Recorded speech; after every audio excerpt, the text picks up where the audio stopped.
The first time my son-in-law called me out of touch, I was arranging hydrangeas in a crystal vase while he lounged at my kitchen island, scrolling through his phone. No offense, Ellie, but people don't network like that anymore. He barely looked up as he dismissed 30 years of my business experience with a flick of his wrist. All that old-school let's do lunch stuff is dinosaur tactics? Before we jump back in, tell us where you're tuning in from, and if this story touches you, make sure you're subscribed, because tomorrow, I've saved something extra special for you. I paused, pruning shears suspended mid-air, and felt something quietly crack inside me. Not because his words stung, though they did, but because my own daughter Rachel nodded in agreement, reaching over to pat my hand like I was some quaint relic who needed gentle correction. "Mom still thinks you need to look someone in the eye to make a connection," Rachel said, exchanging a knowing glance with Brendan. "We've tried explaining that it's all digital now." I placed the shears down and continued arranging my flowers, careful to keep my expression neutral.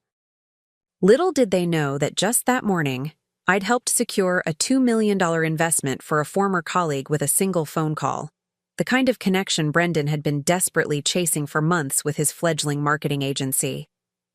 But I stayed silent. After all, what did I know?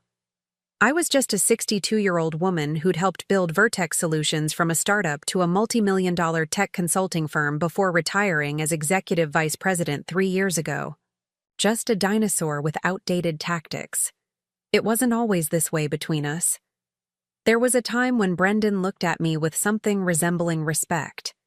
When he and Rachel first started dating 7 years ago, he'd ask about my work, genuinely, curious about how I'd navigated the male-dominated tech world of the 1990s. "That's incredible, Ellie," he'd say when I told him stories about closing impossible deals or turning around failing projects. "You should write a book." I never did write that book. Instead, I poured my energy into being the perfect mother-in-law and grandmother when they married and had Lucas and Sophia. I learned to make Brendan's favorite bourbon chicken. I rearranged my schedule to babysit whenever they called. I kept my opinions to myself when they made financial decisions I disagreed with, like the boat they couldn't afford or the kitchen renovation that emptied their savings. The shift happened so gradually I almost missed it. The respectful questions about my career faded. Brendan started cutting me off mid-sentence at family gatherings. "Times have changed, Ellie," became his mantra whenever I offered business insights. Rachel, eager to support her husband, followed his lead. My world narrowed to the roles they deemed appropriate: grandmother, holiday host, emergency babysitter. The woman who once closed million-dollar deals was now primarily valued for her cookie-baking skills and willingness to drop everything when they needed childcare. I remember the exact moment I realized how completely they'd dismissed my professional identity. It was Thanksgiving last year. I'd spent 3 days preparing a perfect meal, right down to Brendan's favorite pecan pie. After dinner, over coffee, Lucas mentioned his school project about family heroes. "I'm writing about Daddy," he announced proudly. "He's an entrepreneur." Brendan beamed, though entrepreneur was a generous description for his struggling marketing agency that had yet to turn a profit. "That's wonderful," I said, turning to Lucas. "Did you know your grandma helped build a big technology company? I could tell you some stories for your project if you're interested." The table went quiet. Then Brendan laughed, not unkindly, but dismissively. "Different era, buddy. Grandma's business world doesn't really exist anymore. Things move a lot faster now." Rachel jumped in. Mom ran meetings and made phone calls, not exactly superhero material for a 10-year-old. I felt something inside me shrink. 30 years in business reduced to running meetings. The strategic vision that helped Vertex navigate the dot-com bubble and 2008 recession dismissed as irrelevant. The countless women I'd mentored into leadership positions, all erased with a casual comment. "Of course," I said, smiling as I stood to clear the plates. "Who wants pie?" Later that night, As I washed dishes alone, they'd all moved to the living room to watch football. I caught my reflection in the window above the sink. When had I become this faded version of myself? When had I started accepting their narrow definition of who I was? The next morning, I mentioned to Rachel that I was considering joining a board of directors. Several companies had approached me since my retirement, but I'd always declined to focus on family. "Oh, Mom," she sighed. "Those positions are so demanding. And you're finally getting to enjoy your retirement. Why would you want all that stress again?" Translation: stay in your lane. Be available when we need you. I let the subject drop, but something had shifted inside me, a small flicker of rebellion. I found myself remembering who I used to be. That week, I accepted a lunch invitation from Marina Collins, my former VP of operations at Vertex. We met at Skyline Rooftop Lounge, overlooking the city I'd helped shape through decades of business development. "We miss you, Ellie," Marina said, sipping her martini. "The business world isn't the same without you." I laughed. According to my son-in-law, I wouldn't recognize the business world anymore. Apparently, I'm a dinosaur. Marina raised an eyebrow. "The same son-in-law whose marketing agency is on life support? The one who keeps pitching the same tired social media strategies from 2015? I nearly choked on my drink. "How do you know about Brendan's business?" She shrugged. "Lakewood's a small town in the business sense. Word gets around." She leaned forward.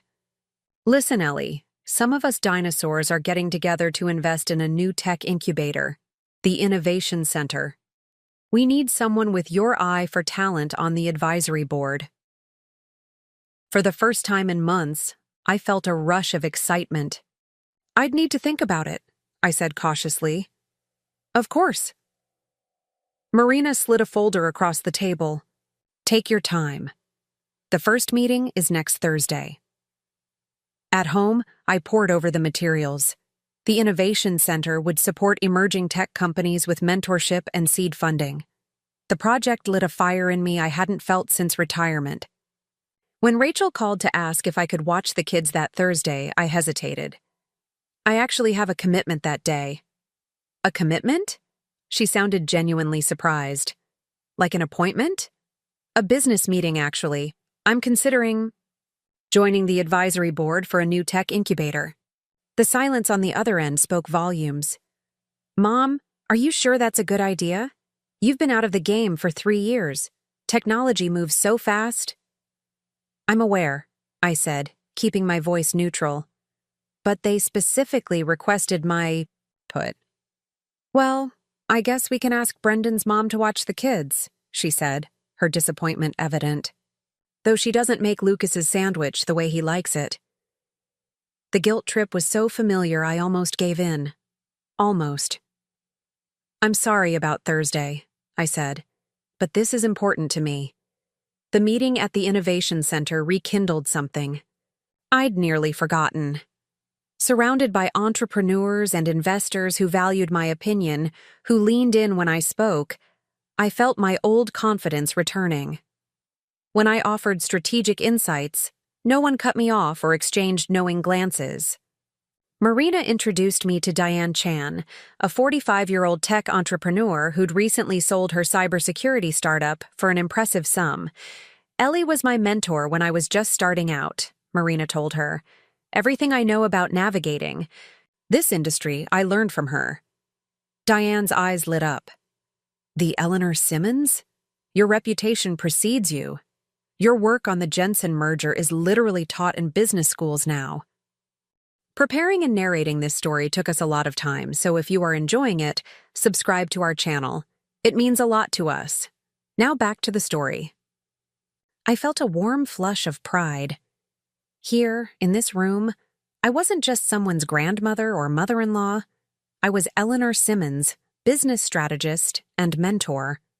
A woman with valuable experience, not outdated knowledge. I accepted the advisory position on the spot.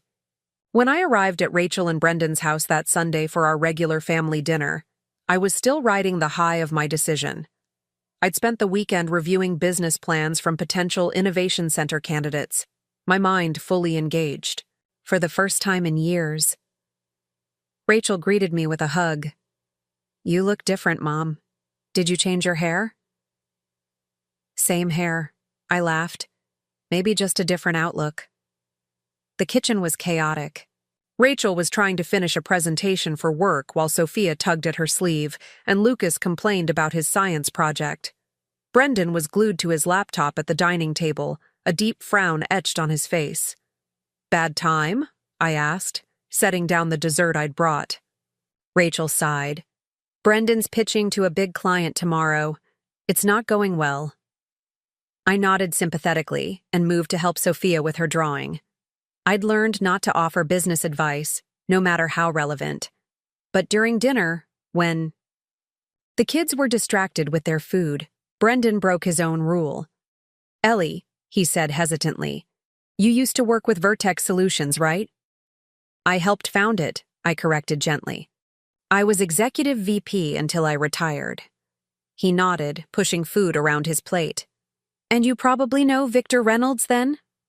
My fork paused midway to my mouth. Victor Reynolds had been my fiercest competitor for years, brilliant but ruthless. "We've crossed paths many times. Why?" Brendan's shoulders slumped. "He's the decision maker for this client I'm pitching to.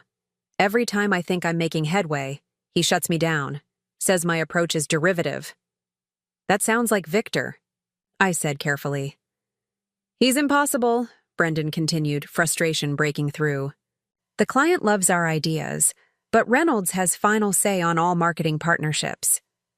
I took a sip of water, choosing my words carefully. Victor respects innovation, but he values relationships more. He never works with anyone he hasn't personally vetted. Brendan looked up, a glimmer of hope in his eyes. "You know him well, then?" "We were rivals for 20 years, I said. "But there's professional respect there." Rachel joined the conversation. "Mom, do you think you could put in a word for Brendan?" And there it was.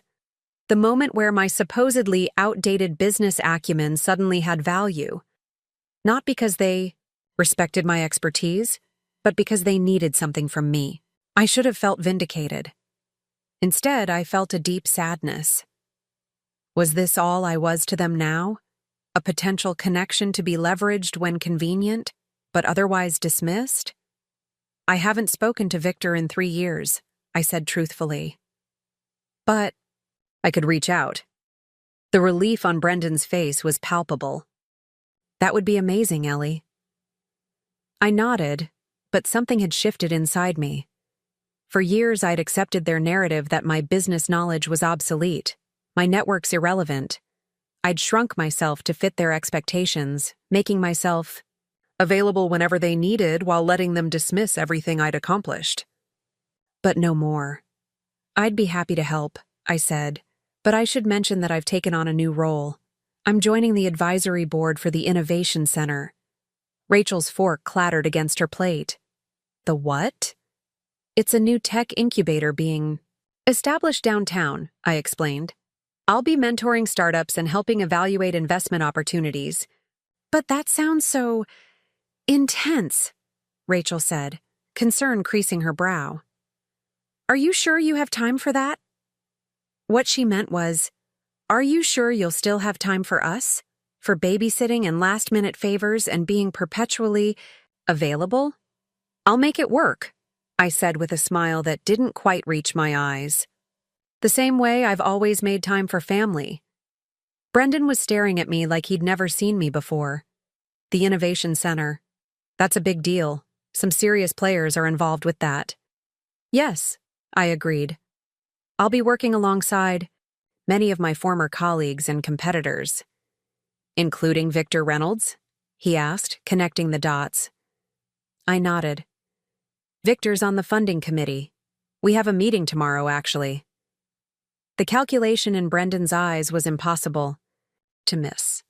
Suddenly, my business connections weren't dinosaur relics but valuable assets. That's great, Ellie," he said, his tone completely transformed from our previous conversations. I'd love to hear more about it. Really? I couldn't keep the edge from my voice. Last time I brought up business, you told Lucas my experience wasn't relevant anymore. The table went silent. Rachel looked down at her plate.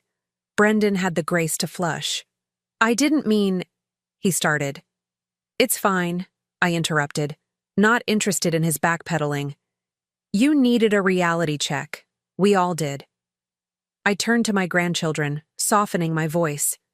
Lucas, if you're still working on that hero project, I'd be happy to tell you about the time I saved 300 jobs during the tech crash, or how Grandma helped make sure women got paid the same as men at her company. Lucas's eyes widened. You did that? I did a lot of things before I was just your grandma, I said, the words coming out more pointed than I'd intended. Later, as I helped Rachel clear the table, she touched my arm. Mom, I'm sorry if we've taken you for granted. I looked at my daughter, this brilliant, accomplished physician who somehow still needed my validation. I love being your mother and their grandmother, I said gently. But that's not all I am. I know, she whispered. I just got used to having you all to ourselves after you retired. I got used to it too, I admitted. Too used to it. I forgot who I was before, who I still am. In the living room, I could hear Brendan on the phone. His voice animated as he mentioned the Innovation Center and dropped my name, already leveraging my renewed connection to Victor. I wasn't surprised or even angry. This was business, after all. And business was something I understood better than Brendan ever had, even if he was only now beginning to realize it. That night, as I drove home to my too-quiet house, I felt something unfamiliar. Anticipation. For the first time since retiring, I was looking forward to tomorrow, to wearing a blazer instead of an apron, to being in rooms where my opinion was valued, not tolerated. Victor Reynolds answered my call on the first ring. Eleanor Simmons, he said, his voice carrying the same confident edge I remembered. Marina told me you're joining our little project. About time you got back in the game. Hello, Victor, I replied, settling into my home office chair. I hear you're terrorizing my son-in-law. He laughed. Is that who that was? Bland approach, derivative strategies. But he seemed earnest. He is, I said. He's also learning. Learning what? To copy whatever's trending and call it strategy? I smiled despite myself. Victor had always been brutally honest. It was partly why we'd respected each other despite our rivalry. Not everyone had the benefit of building their business during the tech boom, I pointed out.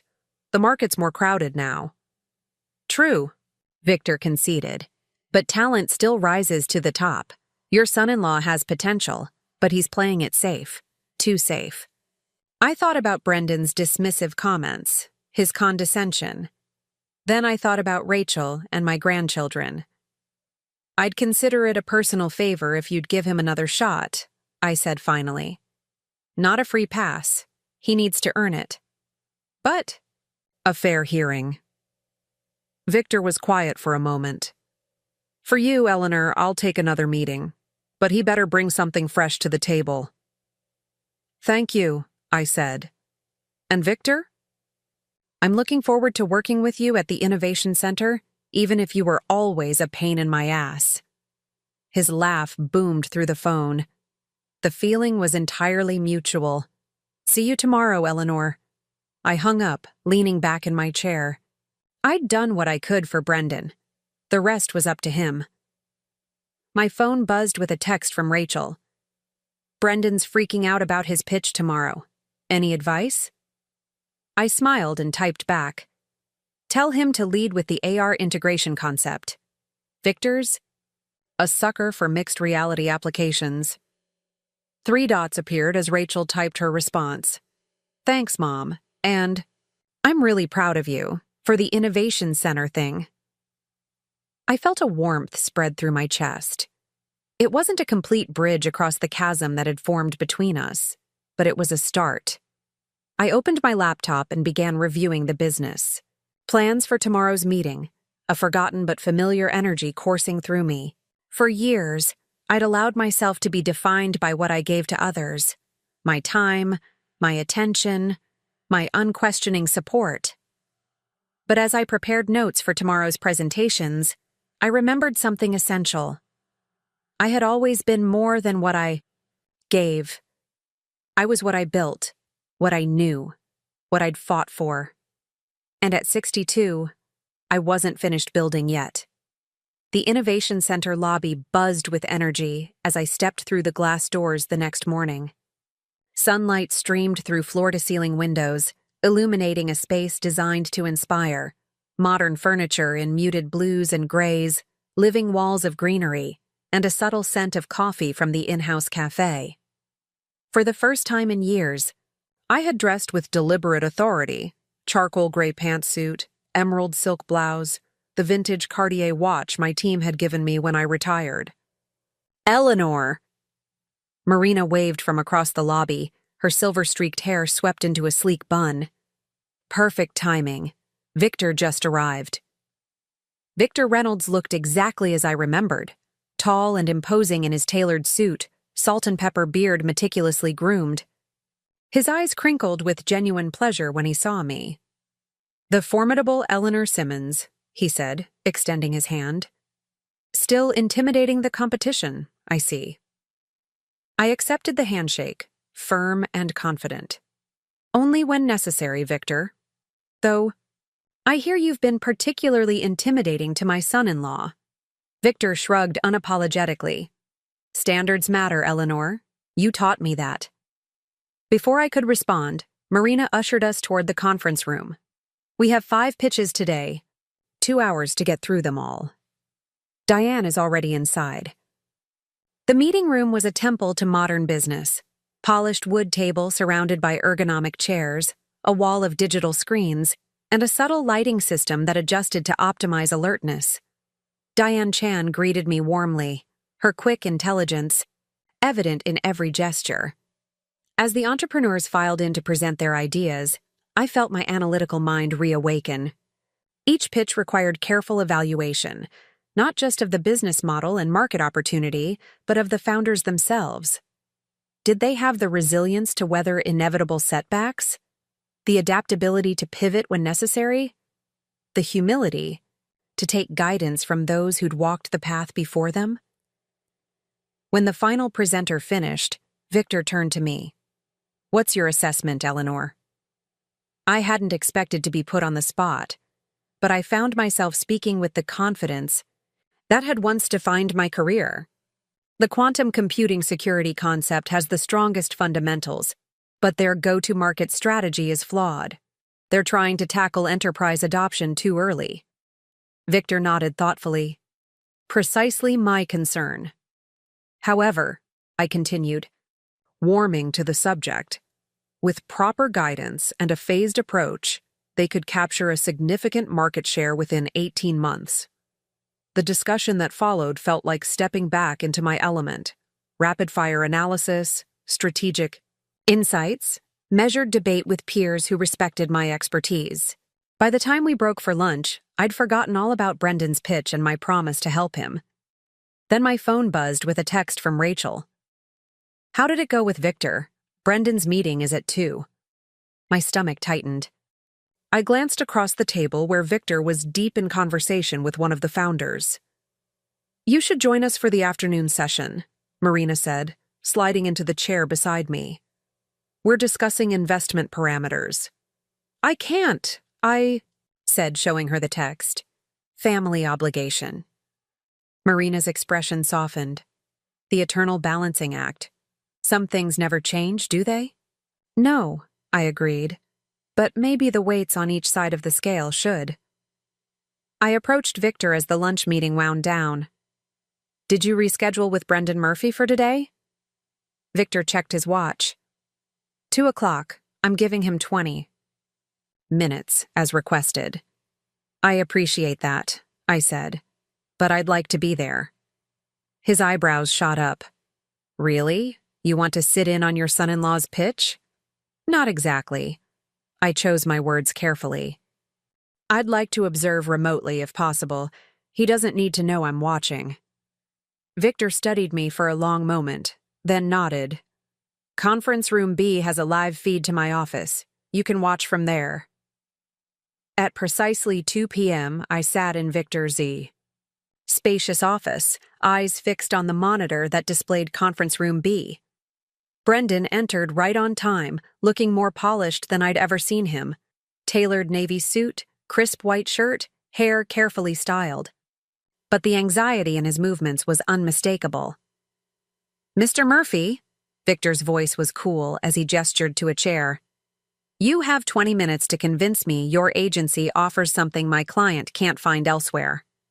Brendan launched into his pitch, a sleek presentation about brand narratives and engagement metrics. His delivery was practiced, professional, and utterly forgettable.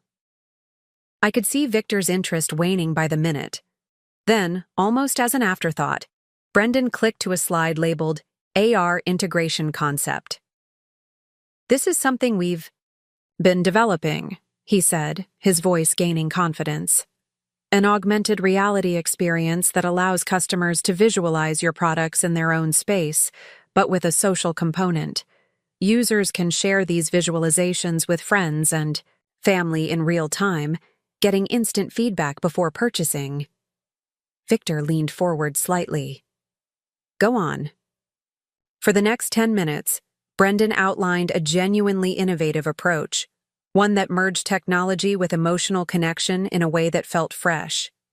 I found myself nodding along, genuinely impressed. This wasn't derivative at all. It was actually quite brilliant. "Why didn't you lead with this?" Victor asked when Brendan finished. Brendan hesitated. "It's still in development. We haven't fully tested." "That's exactly what makes it interesting," Victor interrupted. "Anyone can show me what's already been done to death. I want to see where you're going." I watched a look of genuine surprise cross Brendan's face. "So, you're interested?" "Conditionally," Victor said. "I want a full proposal by Friday, focused entirely on this AR concept, and I want to know you can execute it." As Brendan gathered his materials, visibly fighting to contain his excitement, Victor added casually, "By the way, how do you know Eleanor Simmons?" Brendan froze. "She's my mother-in-law." "Interesting." Victor's expression gave nothing away. "She's joining our advisory board at the Innovation Center." "Yes, she mentioned that." "Did she also mention that we've been competitors for 30 years? Brendan swallowed. "No, but she did say you respected each other professionally." Victor smiled thinly. "Eleanor Simmons is one of the sharpest business minds I've ever encountered. If she's your mother-in-law, you must have learned a great deal from her." The camera couldn't fully capture Brendan's expression, but I recognized the flicker of discomfort. "We have different approaches to business." "That's unfortunate," Victor said, rising to end the meeting. "For you, I mean." "Friday, Mr. Murphy." A full proposal on my desk. I switched off the monitor, a complex tangle of emotions washing over me. Pride in Brendan's genuinely good idea. Frustration at how easily he dismissed my relevance to his business world.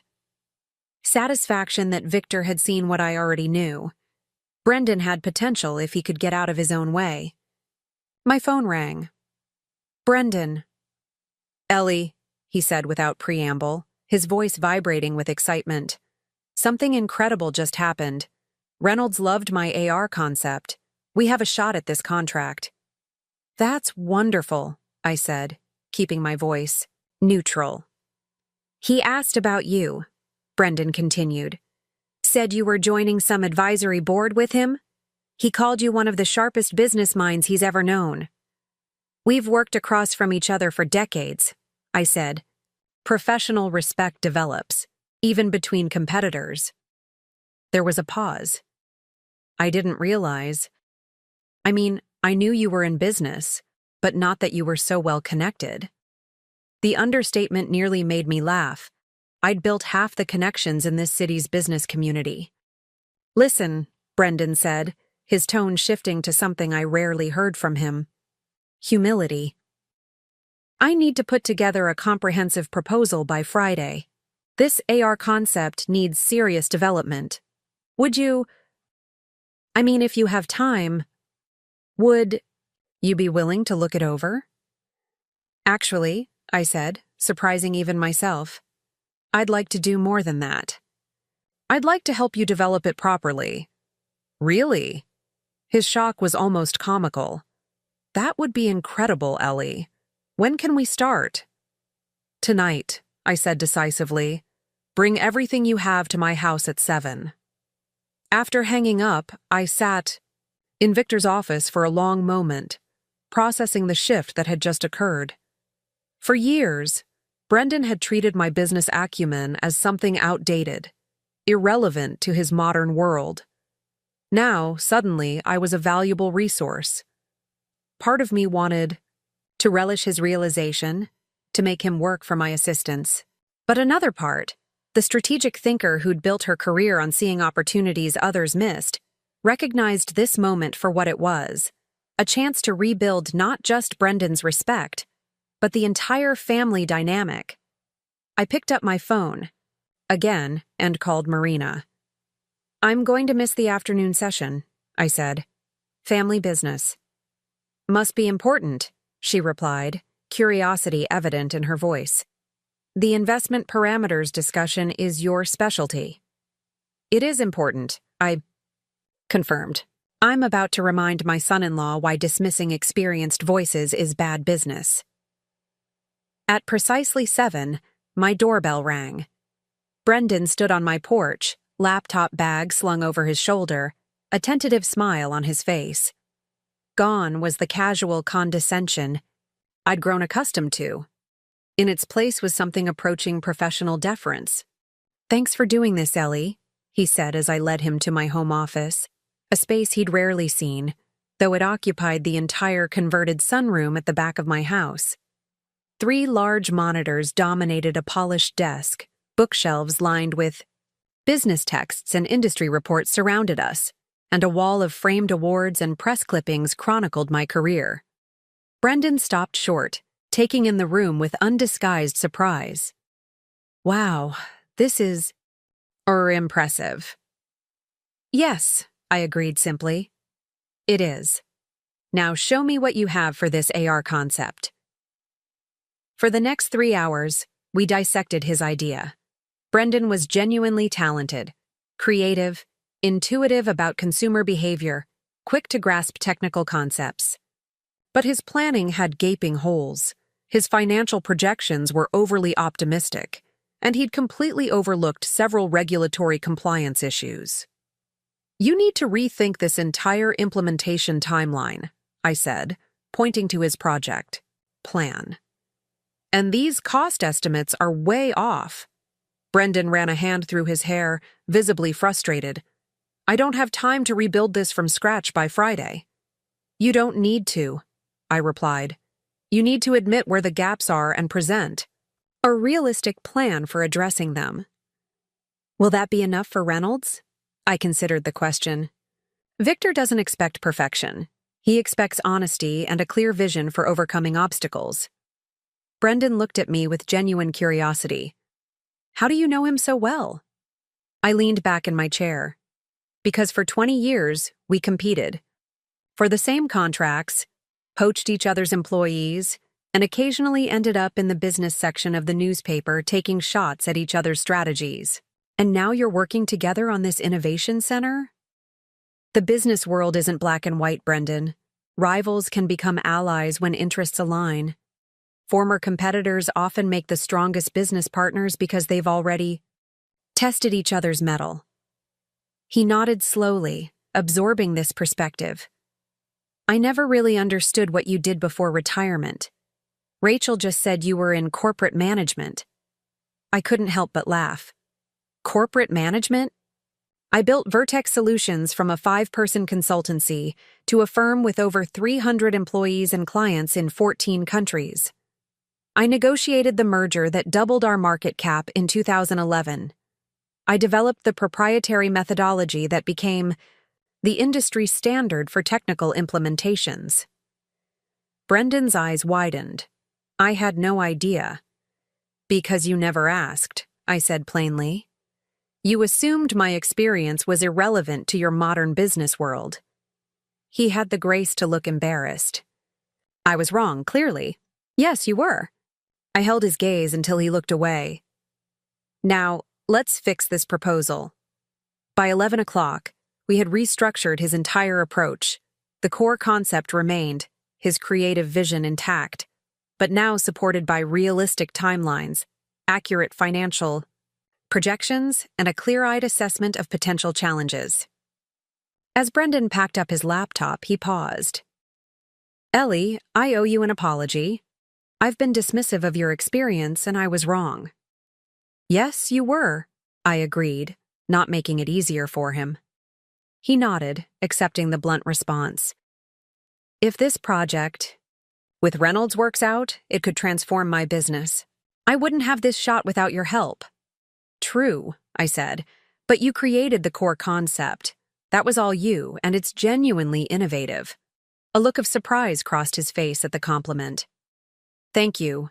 That means a lot, coming from you. As I walked him to the door, I added, Brendan, I'm happy to help with this proposal. But going forward, I'd appreciate if you didn't treat my business experience as something quaint and outdated. Absolutely, he said quickly. In fact, if you'd be willing, I'd love to get your input on our overall agency strategy sometime. I studied him, trying to determine if this newfound respect was genuine or merely transactional, a temporary shift because he needed my connections and expertise. We'll see, I said finally, one project at a time. After Brendan left, I poured myself a small glass of bourbon and sat on my back porch, watching the night sky. For 3 years, I'd allowed my identity to be subsumed by family roles: grandmother, mother, occasional babysitter.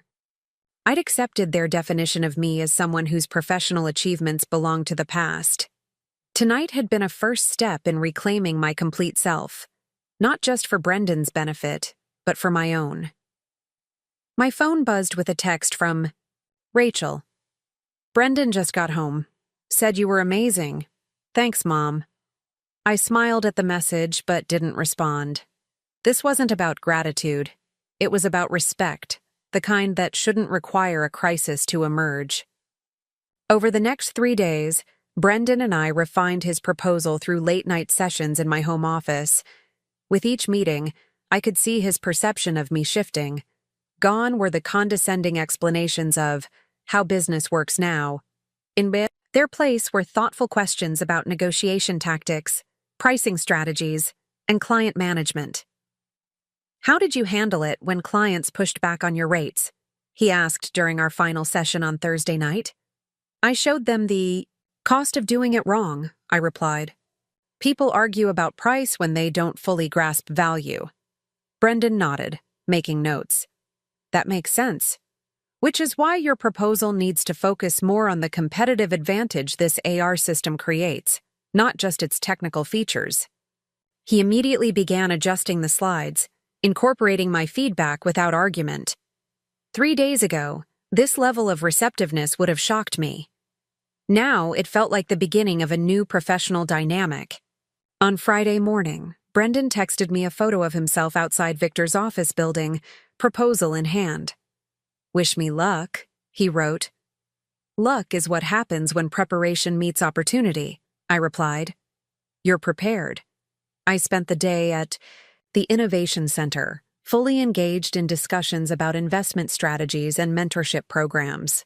The work energized me in a way I hadn't experienced since retirement. Here, my decades of experience weren't considered outdated. They were our collective competitive advantage. At 3 o'clock, my phone lit up with Brendan's name. We got it, he said, his voice trembling with excitement. Reynolds approved the proposal. Full budget, exactly as we outlined.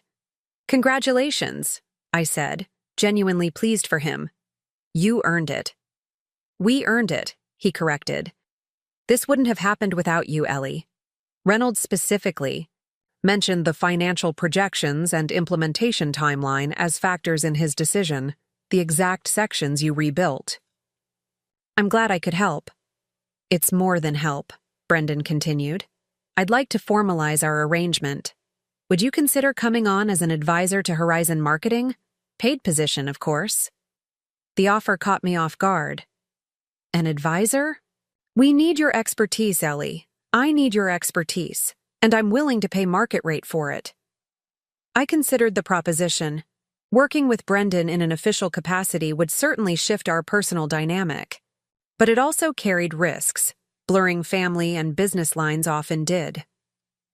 Let me think about it, I said. This is a significant change to our relationship. Of course, he replied.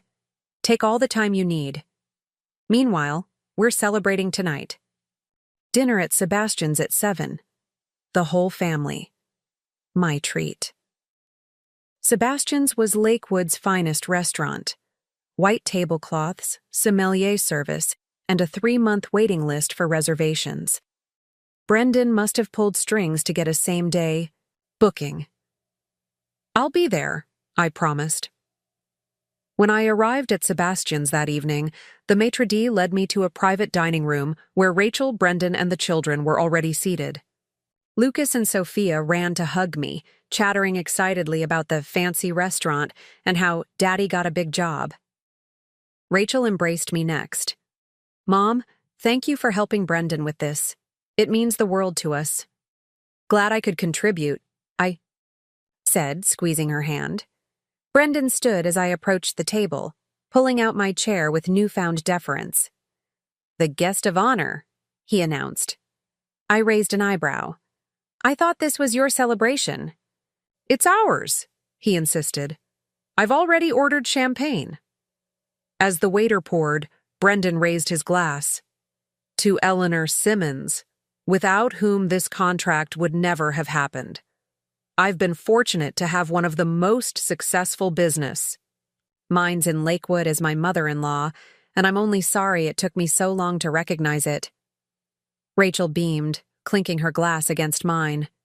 To Mom, who's apparently still a business powerhouse. To Grandma, the children echoed, lifting their sparkling cider. The acknowledgement was gratifying, but something about it still felt incomplete. Their recognition came only after my business acumen directly benefited them. Would they have ever seen me, truly seen me otherwise? As dinner progressed, Brendan outlined his plans for expanding Horizon Marketing on the back of this new contract. With Reynolds' client on board, we can finally afford to hire that UX designer I've been eyeing. And maybe bring on another account manager. Have you considered how you'll scale your operations? I asked. Growing too quickly can create quality control issues. A week ago, Brendan might have dismissed such concerns. Tonight, he leaned forward eagerly. That's exactly what I'm worried about.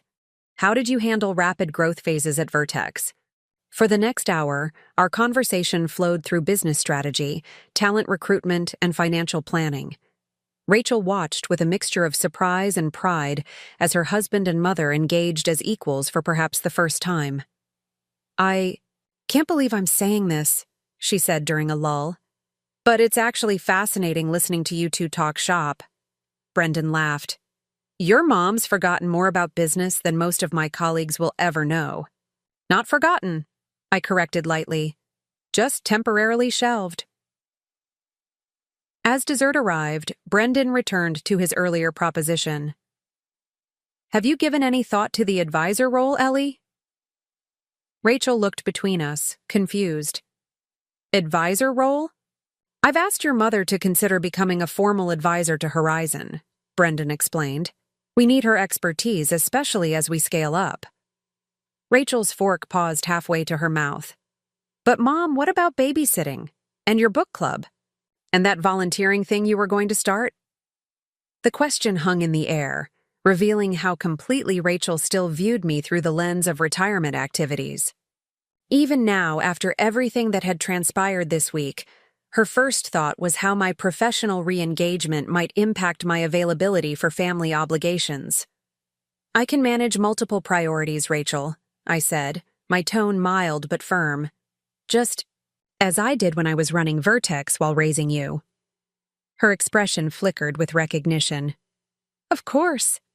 I didn't mean—" "Besides," I continued, "I haven't accepted yet. I'm still considering the offer." Brendan set down his coffee cup. "No pressure, Ellie, but the position is yours if you want it."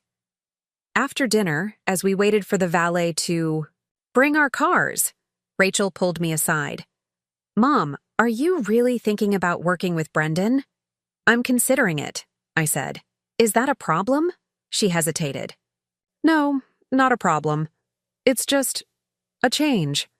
I'm used to you being available whenever we need you." "I'll still be around for important things," I assured her. "But Rachel, I spent 30 years building a career I was proud of. The last 3 years, I've been treated like that career never existed. Like my only value was in what I could do for you and your family." "That's not true," she protested, but weakly. "Isn't it? When was the last time you asked about my work at Vertex? Or showed any interest in my professional accomplishments?" Rachel looked away, unable to answer. "I love being your mother and Lucas and Sophia's grandmother," I said gently. "But that's not all I am. It's never been all I am." "I know," she whispered. "I think I just got comfortable with having you all to ourselves." "Too comfortable," I agreed. "And that's partly my fault. I let myself be defined solely by my relationship to all of you." Rachel's eyes filled with tears. "Are you unhappy with us?" "No, sweetheart." I touched her cheek. "I'm unhappy with the box I let myself be put in. There's a difference." The valet arrived with my car, saving us from further emotional excavation. As I drove home, streetlights, casting intermittent shadows across the dashboard, I reflected on the rapid evolution of the past week. 7 days ago, I was the helpful mother-in-law whose business acumen was dismissed as irrelevant. Tonight, I was being courted as a professional advisor. The change felt both validating and slightly hollow. Had I really needed an external crisis, Brendan's desperation for Victor's approval, to force them to see my full value? And was their newfound respect genuine or merely transactional, contingent on what I could do for them? At home, I settled onto my back porch with a cup of tea, gazing up at the star-scattered sky. The questions continued to circle in my mind, unanswered but insistent. My phone buzzed with a text from Marina. "How's the family situation? We missed your insights today." I smiled, appreciating the professional acknowledgement. "Evolving," I wrote back. "Tell me what I missed." As Marina updated me on the day's discussions, I felt a renewed certainty about my next steps. The Innovation Center work fulfilled me in ways family obligations, however loving, could not. It reconnected me with the strategic thinker, the mentor, the visionary I'd always been, even when those aspects of myself had been temporarily overshadowed. But what about Brendan's offer? Working with my son-in-law would inevitably complicate family dynamics. If I criticized his business decisions, would it create tension with Rachel? If the company struggled despite my input, would I be blamed? And if it succeeded, would my contribution be properly valued or eventually forgotten? These weren't simple questions. They required careful consideration. Exactly the kind of complex analysis that had defined my career before retirement. My phone rang again.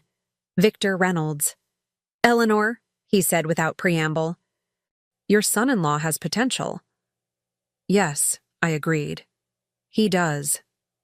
His proposal was surprisingly thorough, particularly the sections on financial projections and implementation timeline. I smiled at the pointed observation. "I'm glad it met your standards." "You helped him," Victor stated, "not a question." "I provided some guidance," I acknowledged. Victor chuckled. Always the diplomat. Well, your guidance turned a mediocre pitch into a compelling business case. That AR concept could genuinely transform my client's market position. I thought so too. Which brings me to the reason for my call, Victor continued. The innovation. Center board meeting is Tuesday at noon. We're discussing next quarter's investment priorities. I'd like your perspective on the AR space more broadly. I'll be there, I promised. After hanging up, I sat with my cooling tea, watching the night deepen around my garden. In 1 week, my life had expanded beyond the narrow confines of grandmother. Mother, occasional babysitter. I'd reclaimed parts of myself I'd nearly forgotten. The strategist, the mentor, the respected business mind. The question now wasn't whether I would continue this professional re-engagement. That felt non-negotiable. A reclaiming of my complete identity. The real question was how to balance these rediscovered aspects of myself with the family roles. That, despite recent frustrations, remained deeply meaningful to me. Tuesday's board meeting would conflict with my standing date to pick up Lucas from school. Sophia's dance recital next month might overlap with a potential investor presentation. The summer family vacation would certainly require negotiating. Time away from Innovation Center responsibilities. But these weren't insurmountable challenges. They were coordination issues, not fundamental conflicts. I'd managed similar competing priorities throughout my career at Vertex, finding ways to be both a devoted mother and a successful executive. The difference now was that I would no longer allow either role to completely eclipse the other. My family would need to adjust to a grandmother who wasn't perpetually available, who had commitments and priorities outside their immediate needs. And my professional colleagues would need to work with someone who valued family obligations and wouldn't sacrifice them entirely for business demands. It wasn't about choosing between worlds. It was about reintegrating parts of myself that should never have been separated. I finished my tea and headed inside, my steps lighter than they had been in months. Tomorrow, I would call Brendan and discuss the terms of a potential advisory role, one that respected both my expertise and my boundaries. I would talk with Rachel about readjusting her expectations of my availability. And I would continue my work with the Innovation Center, bringing my full experience to bear on nurturing the next generation of business leaders. At 62, I wasn't finished contributing. I wasn't out of touch. I was simply getting started. On the next chapter, one where all aspects of Eleanor Simmons were finally fully acknowledged. The following weeks unfolded in a whirlwind of activity. I established clear terms for my advisory role at Horizon Marketing, 10 hours weekly, billed at standard consulting rates, with defined boundaries between family time and business interactions. Brendan accepted without hesitation, eager to formalize our new professional relationship. "We'll set up a proper workspace for you," he said during our first official meeting. "Corner office with a view of downtown." I shook my head. "That won't be necessary. I prefer to work remotely when I'm not attending client meetings." He looked disappointed. "But having you in the office would be invaluable for the team. They could learn so much from your presence." "Brendan," I said gently, "this arrangement works only if we maintain appropriate separation between our business and family relationships. I don't want to be looking over your shoulder daily." He reluctantly agreed, and we settled into a rhythm, strategy sessions twice weekly, client meetings as needed, and written reports that kept our interactions professional rather than personal. Meanwhile, my work with the Innovation Center expanded rapidly. What began as an advisory role soon evolved into active mentorship of 3 promising startups. I found particular satisfaction helping young founders navigate challenges I'd overcome decades earlier, avoiding predatory investors, negotiating fair contracts, building diverse teams that drove innovation rather than reinforcing industry biases. Diane Chan became an unexpected ally in this work. Though 15 years my junior, she shared my commitment to reshaping business culture. Most accelerators focus exclusively on growth metrics, she said during one of our weekly coffee meetings. At Copperbean, they push founders to scale at any cost, then act surprised when toxic cultures emerge. I nodded, stirring my cappuccino. It's short-sighted. The companies that truly transform industries are built on sustainable foundations, both financially and culturally. Exactly. Diane's eyes lit with enthusiasm. That's why I proposed the Foundations program. 6 weeks of intensive mentorship, focusing on governance, ethical decision-making, and leadership development, before we even discuss funding. The program was precisely the kind of initiative I wished had existed when I was building Vertex. Count me in, I said without hesitation. I'm happy to lead the governance modules. Diane beamed. Perfect. We launch next month. As my professional commitments expanded, the inevitable conflicts with family expectations emerged. The first real test came when Rachel called on a Tuesday morning, her voice tight with stress. Mom, I need a huge favor. Sophia's running a fever, and I have back-to-back surgeries scheduled today. Can you take her? I glanced at my calendar. Board meeting at noon, mentor session at 3. What about Brendan? He's pitching to that new client in Portland, won't be back until tomorrow. I hesitated, torn between competing responsibilities. 3 months ago, I would have canceled everything without question.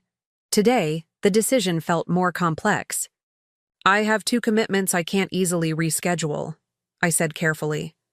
But I could take her for the morning, then bring her to the Innovation Center with me this afternoon. She can rest in my office while I'm in meetings. Rachel's surprise was audible. You'd take her to work with you? It's not ideal, I acknowledged, but it's a solution. Unless you have a better alternative? The silence stretched for several seconds. No, she finally admitted. That would be really helpful, Mom. Thank you. When I arrived at Rachel's house, Sophia was curled on the couch in her unicorn pajamas, looking miserable but not seriously ill. I gathered her medications, favorite stuffed animals, and the tablet loaded with movies. Where are we going, Grandma? She asked as I buckled her into my car. Well, sweetie, Grandma has some important meetings today, so you're going to get to see where I work. Her eyes widened. You have a job? The innocent question landed like a gentle rebuke. Of course she didn't know. In her 7 years of life, she'd only ever seen me in domestic settings, cooking in her parents' kitchen, attending her school events, hosting holiday gatherings. My professional identity had never been visible to her. Yes, Sophia, Grandma. Helps people build businesses, companies that make things or provide services. Like Daddy's company? I smiled. Yes, like Daddy's company. In fact, I help him too. She considered this revelation, her fever-flushed face serious. Do you have your own desk? I do. And today, you get to use it while I'm in my meetings. We'll set you up with your tablet. And some drawing supplies. How does that sound? She nodded solemnly. I'll be very quiet. At the Innovation Center, I settled Sophia in my office with medication, snacks, and entertainment before heading to the board meeting. Marina raised an eyebrow when I explained the situation. Bringing the next generation to work already? She teased. Necessity is the mother of invention, I replied with a shrug. Or, in this case, the grandmother of unconventional childcare arrangements. The meeting progressed smoothly, though I found myself checking my phone every 15 minutes. When we finished, I hurried back to my office, half expecting to find Sophia in tears or discomfort. Instead, I found her sitting in my chair, her tablet forgotten as she chatted animatedly with Diane Chan. And then the unicorn said, Only someone with a pure heart can see my magic horn, Sophia was explaining, her earlier lethargy apparently forgotten. Diane nodded with exaggerated seriousness. That makes perfect sense. Unicorns are very discerning creatures. I cleared my throat, and they both looked up. Grandma, Sophia exclaimed. Ms. Diane says your job is to be a business wizard. Is that true? I laughed, glancing at Diane. Business wizard? Diane shrugged, unrepentant. I was explaining venture capital and mentorship to a 7-year-old. Creative liberties were taken. Ms. Diane has a robot company, Sophia informed. Me, importantly. They make robots that help doctors. Medical automation systems, Diane clarified. But robot company is catchier. I checked Sophia's forehead, cooler than before. Feeling better, sweetheart? She nodded. Ms. Diane gave me juice and told me about when she was little and wanted to build spaceships. I hope that was okay, Diane said. I saw her through your office window and thought she might like some company while you were in the meeting. It was more than okay, I assured her. Thank you. After Diane left, Sophia looked at me with newfound curiosity. Grandma, do you help people make robots too? Not robots specifically, I explained, settling into the chair beside her. But I help people who have ideas, like making robots or creating websites or building apps. Turn those ideas into real businesses. Her eyes widened. That sounds important. It is important, I agreed. Just like when I take care of you. Or make Sunday dinner for everyone. Just different. Can I come to work with you again sometime, when I'm not sick? The request warmed me unexpectedly. I think that could be arranged. Maybe we could have a special bring your granddaughter to work day. She beamed, then yawned widely, the brief energy surge subsiding. I tucked her onto the small sofa in my office where she quickly drifted to sleep, her fever breaking at last. When Rachel came to collect her that evening, she paused in the doorway of my office, taking in the professional environment, the wall of business books, the multiple monitors, the industry awards I'd brought out of storage and displayed, proudly once again. This is all so official, she said, gesturing around the space. It's a real job, Rachel, I replied, my tone gentle but firm, with real responsibilities. She nodded slowly. I know, I guess I never really pictured it. You being back in this world. Not back, I corrected. I never left it entirely. I just set it aside for a while. As she gathered Sophia's things, Rachel asked hesitantly, Is she very sick? I feel guilty asking you to bring her here. She's fine. Her fever broke this afternoon, and actually it worked out well. She got to see a different side of her grandmother. Rachel smiled faintly. She told me on the phone you're a business wizard who helps people build robots. I laughed. Diane's influence, but not entirely inaccurate. As Rachel lifted the drowsy Sophia into her arms, she paused again. Mom, I've been meaning to ask. Are you happy with all this? The Innovation Center, advising Brendan. It seems like a lot after 3 years of retirement. The question deserved careful consideration. Was I happy? The past months had brought challenges, readjusting to professional demands, navigating, new boundaries with family, occasionally feeling pulled in too many directions. But beneath those surface tensions ran a current of profound satisfaction. Yes, I said finally, I am happy. Tired sometimes, stretched thin occasionally, but fundamentally happy. She nodded, shifting Sophia's weight in her arms. Good. That's good. I sensed there was more she wanted to say, but she simply kissed my cheek and headed for the door. Thanks again for today. We'll figure out a better backup plan for sick days going forward. The interaction left me thoughtful. Rachel was adjusting to this new reality, her mother as a professional with commitments beyond family, but the adjustment clearly wasn't seamless. For 30-plus years, she'd known me balancing career and motherhood. Then, for 3 years, I'd been exclusively available to her family. Now we were finding a new equilibrium, and the process had its growing pains. The next morning, I arrived at Horizon Marketing for my scheduled strategy session with Brendan and his team. The office occupied half a floor in a renovated industrial building, exposed brick walls, polished concrete floors, and floor-to-ceiling windows overlooking downtown Lakewood. It was stylish but not extravagant, reflecting Brendan's taste for contemporary design tempered by practical budget constraints. His assistant, Zoe, greeted me warmly. "The team's waiting in the conference room, Mrs. Simmons. Can I get you coffee?" "Black, please."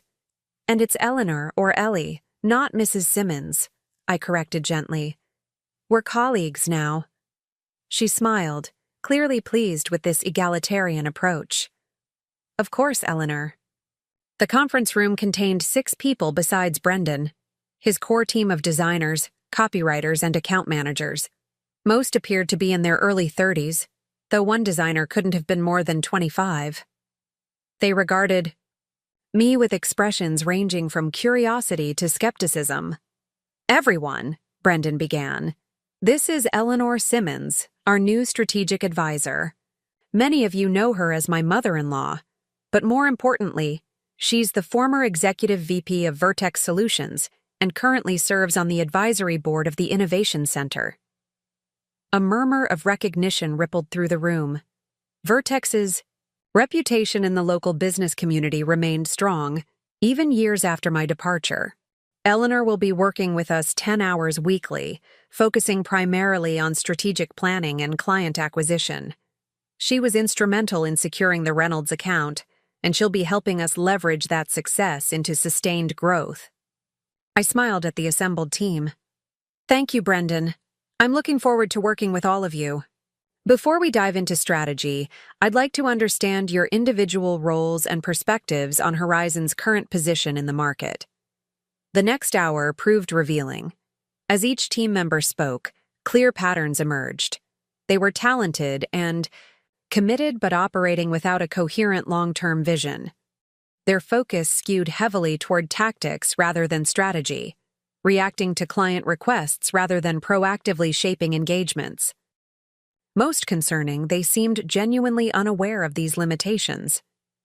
When the last person finished speaking, I took a measured breath. "Thank you all for your candor.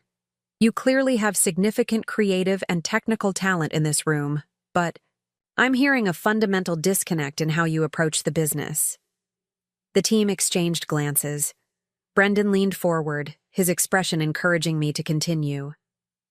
"You're positioning Horizon as a full-service marketing agency but operating like a collection of freelancers sharing office space. Each of you is focused on your specific deliverables, the website design, the copy, the social media plan, without a unified approach to solving the client's actual business problem." A young woman with purple-streaked hair, Tanya, the social media manager, frowned. "Isn't that Brendan's job? To connect all the pieces?" "Partly," I acknowledged. "But in a truly effective agency, everyone understands how their piece fits into the larger strategy. Right now, you're creating beautiful components without a blueprint for the whole structure." Kevin, the senior designer, crossed his arms defensively. "With all due respect, Mrs. Simmons, marketing has changed dramatically in recent years. It's much more specialized now." "Please call me Eleanor," I said. "And yes, execution is certainly more specialized. But the fundamental principles haven't changed. Understand the client's business challenge, develop a strategy that addresses that challenge, then execute tactics that support the strategy." From what I've heard today, you're starting with tactics and working backward, if you're working backward at all. The silence that followed was thick with discomfort. I hadn't intended to be harsh, but years of leadership had taught me that sometimes directness was kindness.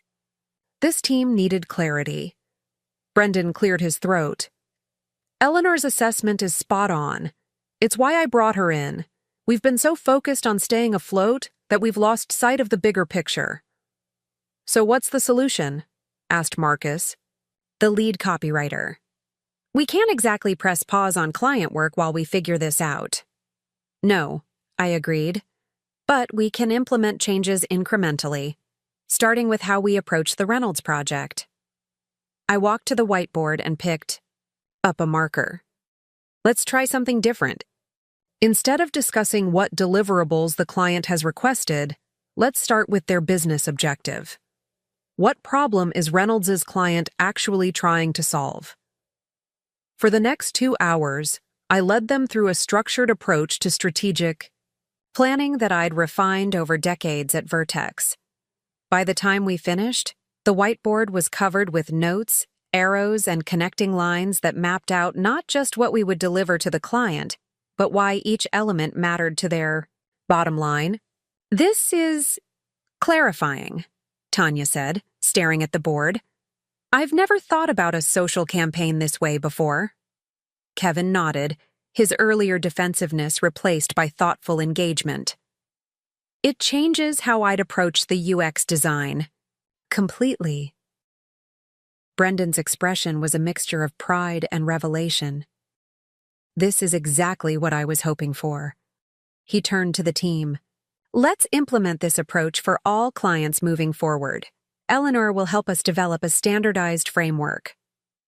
As the meeting concluded, team members approached me individually, asking questions about my experience at Vertex and how certain principles might apply to their current projects. The initial skepticism had transformed into cautious respect. Brendan walked me to the elevator, practically vibrating with enthusiasm. That was incredible, Ellie. You completely transformed how they're thinking about the work.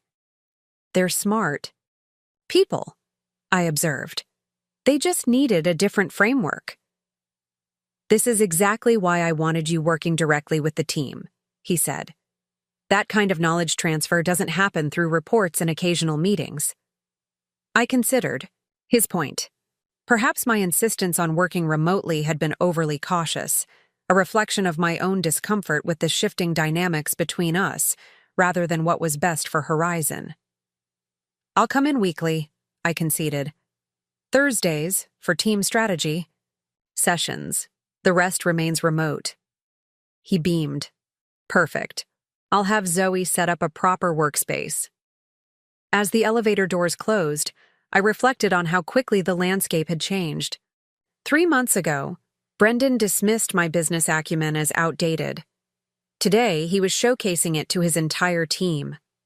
The reversal should have felt vindicating, but instead, it left me contemplative. What other capabilities and insights had my family missed by viewing me solely through the lens of grandmother and mother-in-law? The question lingered as I headed to my next commitment, lunch with Victor Reynolds to discuss the Foundation's program. We met at Rosemary and Vine, an upscale farm-to-table restaurant that occupied the ground floor of the Innovation Center building. How's your son-in-law's project progressing? Victor asked after we'd ordered.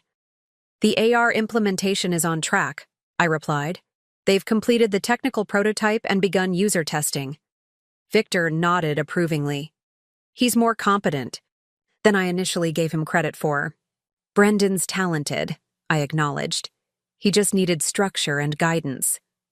From his mother-in-law, Victor observed with a raised eyebrow. That must create some interesting dynamics. I smiled wryly. Navigating the intersection of family and business is certainly challenging. But we're finding our way. I remember when you first started at Vertex, Victor said, surprising me with the shift in conversation. You were so determined to keep your work and family lives separate. Never talked about your daughter, never left early for school events, never brought your personal life into business discussions. That was the culture then, I pointed out, especially for women. Show any hint of family commitment, and you were immediately deemed less serious about your career. True, Victor acknowledged, but times have changed. Now you're bringing that personal connection directly into your professional sphere. His observation was astute. For decades, I'd maintained rigid boundaries between my family identity and professional persona. Now, those boundaries were increasingly permeable, advising my son-in-law's company, bringing my granddaughter to board meetings, allowing my family to see me as a business leader rather than just their mother and grandmother. I'm integrating parts of my life that I previously kept separate, I agreed. It's uncomfortable sometimes, but also liberating. Victor studied me thoughtfully. It suits you, this new chapter. The conversation shifted to the foundations program, and we spent the remainder of lunch debating curriculum elements and mentorship approaches. By the time we finished, we'd mapped out a comprehensive 6-week schedule that balanced theoretical frameworks with practical application. As we walked back to the Innovation Center, Victor asked casually, "Have you considered taking on something more substantial than an advisory role?" "What did you have in mind?" "Cynthia Matthews is stepping down as executive director of the center at the end of the quarter. The board is beginning the search process next week." I stopped walking. "Are you suggesting I apply?" Victor shrugged, the casual gesture belied by his intent expression. "It would be a natural fit. You have the experience, the connections, and the vision, and you're already deeply involved with our core programs." The suggestion was flattering, but unexpected.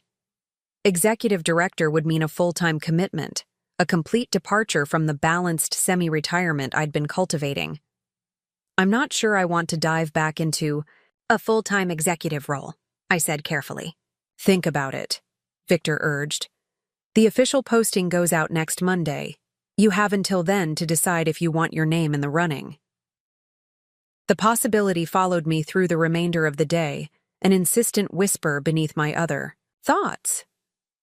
Executive director of the Innovation Center. It was a prestigious position, one that would fully leverage my experience while allowing me to shape the future of business in Lakewood. It was also a significant escalation of my current commitment, with implications for every aspect of my carefully balanced life. That evening, as I walked through my quiet house, the question persisted. Did I want to return to full-time leadership? Did I have the energy and drive for such a role? And perhaps most importantly, how would it affect my family relationships, which were only just beginning to adjust to my current level of professional engagement? The house phone rang, interrupting my thoughts. It was Rachel. "Mom? Can you believe it?" Sophia told her entire class today that her grandmother is a business wizard who helps people build robot companies. Her teacher called me thoroughly confused. I laughed. "Sorry about that. Diane Chan may have embellished my role a bit when explaining it to a 7-year-old. "Don't apologize," Rachel said, her voice warm. Sophia was so proud. She said, "You're her new hero because you make ideas come true. I had to explain to her teacher that you're a business mentor and advisor, not an actual wizard. I hope you didn't disillusion Sophia too thoroughly. I rather like being a wizard." Rachel chuckled, then her tone turned more serious. "Mom, I've been thinking about yesterday, about bringing Sophia to your office. I realized I've never really shown the kids what I do either. They know I'm a doctor, but they've never seen me in that role." "It's not too late to change that," I observed. "I know. That's why I'm calling. I was thinking maybe we could both take them to work sometime, a special day where they get to see both of us in our professional elements. Would you be open to that?" The suggestion touched me deeply. Rachel wasn't just accepting my professional re-engagement. She was actively seeking ways to incorporate it into our family narrative. "I think that's a wonderful idea," I said. "Let's plan it for next month." After we hung up, I returned to my earlier contemplation with renewed perspective. The executive director role would certainly impact my availability for family, but perhaps not in the wholly negative way I'd initially assumed. My granddaughter now saw me as a business wizard, a powerful, capable professional who made things happen. My daughter was finding ways to celebrate rather than resent my renewed career focus. Was it possible that taking on this role might actually strengthen certain aspects of our family bonds, even while requiring adjustments to our practical arrangements? I opened my laptop and navigated to the Innovation Center's website, reading the About Us section with fresh eyes. The mission statement resonated deeply. Nurturing visionary leadership that builds sustainable enterprises and communities. That mission had been my life's work, first at Vertex, now in my advisory and mentorship roles. The executive director position would allow me to expand that impact significantly, not just advising individual companies, but shaping the entire ecosystem that supported them. I closed the laptop and walked to my home office, pulling out a yellow legal pad, my preferred medium for serious decision-making since the earliest days of my career. At the top, I wrote, ED position, pros and cons, and began methodically listing factors on either side. Under pros, significant impact on local business community. Fulfilling use of my experience and networks, prestigious capstone to career, financial security and benefits, purpose and structure. Under cons, full-time commitment, less flexibility for family needs, potential conflicts with Horizon Advisory. Role, high stress and accountability, limited runway before traditional retirement age. The lists grew as I considered implications from every angle. By the time I finished, both columns stretched the length of the page, neither clearly outweighing the other. What tipped the balance finally wasn't a practical consideration, but an emotional realization. I wanted this. Not because I needed validation or recognition, but because the work itself called to me. After decades of building businesses and mentoring leaders, the chance to shape an entire generation of entrepreneurs resonated with my deepest values. I reached for my phone and called Victor. "I've been thinking about our conversation," I said when he answered. "I'd like to be considered for the executive director position." "Excellent," he replied, not sounding surprised in the least. "I'll let the search committee know. The formal interview process starts next week." After hanging up, I sat in my quiet office, contemplating the potential shift in my life's trajectory. If selected, I would be stepping fully back into executive leadership just as many of my peers were embracing retirement. The traditional arc of winding down in one's 60s would be reversed, a deliberate choice to lean in rather than back away. The thought was both exhilarating and daunting. While I felt capable of handling the professional demands, the personal implications remained complex. How would this decision affect my relationship with Rachel and the grandchildren? With Brendan and Horizon Marketing? Would they see this choice as empowering or selfish? My phone buzzed with a text from Diane. "Heard a rumor you might be throwing your hat in the ring for the ED position. Please say it's true. We need your leadership." I smiled at the vote of confidence. "Just made the decision. Keep it quiet until the official process begins." Her response came immediately. "My lips are sealed, but I'm doing internal cartwheels." The support warmed me, reinforcing my decision. While family would always be central to my life, this professional community had become increasingly important as well. Colleagues who valued my expertise, who saw me primarily as a business leader rather than someone's mother or grandmother. Tomorrow, I would need to have difficult conversations with Rachel and Brendan about this potential change. Tonight, I allowed myself to simply sit with the decision, feeling the weight and possibility of choosing to redefine what this season of life could mean. The traditional narrative said women my age should be stepping back, making ourselves available to family, embracing the quiet satisfactions of grandmotherhood and community volunteering. There was nothing wrong with that path for those who chose it, but it wasn't the only legitimate choice. I was discovering that the generational wisdom Brendan had once dismissed as outdated might actually be exactly what the next generation of business leaders needed. And in sharing that wisdom, in refusing to make myself smaller or less visible, I might be modeling something essential for my daughter and grandchildren as well. The path forward wouldn't be simple. If selected as executive director, I would need to renegotiate my role with Horizon Marketing, establish clearer boundaries around family obligations, and prepare for the inevitable criticism that would come from those who believed women my age should be content with supportive background roles.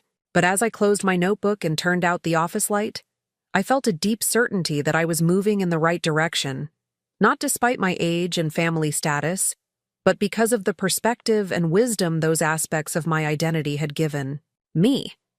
Tomorrow would bring new challenges. Tonight, I would rest in the knowledge that at 62, I wasn't finished contributing. I wasn't out of touch. I was standing firmly in my power, ready to build something new. Morning sunlight streamed through my kitchen windows as I prepared for the day ahead. I deliberately scheduled breakfast with Rachel before my first meeting at the Innovation Center, knowing the conversation about the executive director position couldn't wait.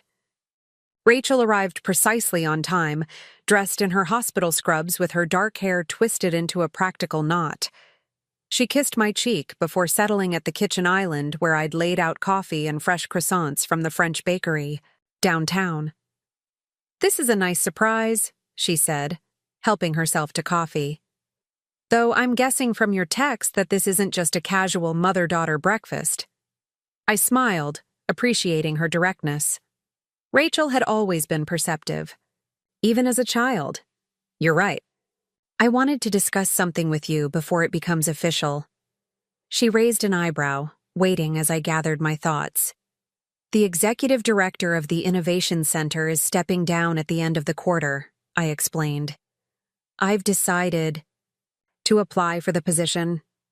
Rachel's coffee cup paused halfway to her lips. "Executive director? That sounds substantial." "It is," I acknowledged. "It would be a full-time leadership role, significantly more demanding than my current advisory work." She set down her cup carefully. "And this is something you want?" "Yes," I said simply. "Very much." Rachel studied me for a long moment, her expression unreadable. Then, to my surprise, she broke into a warm smile.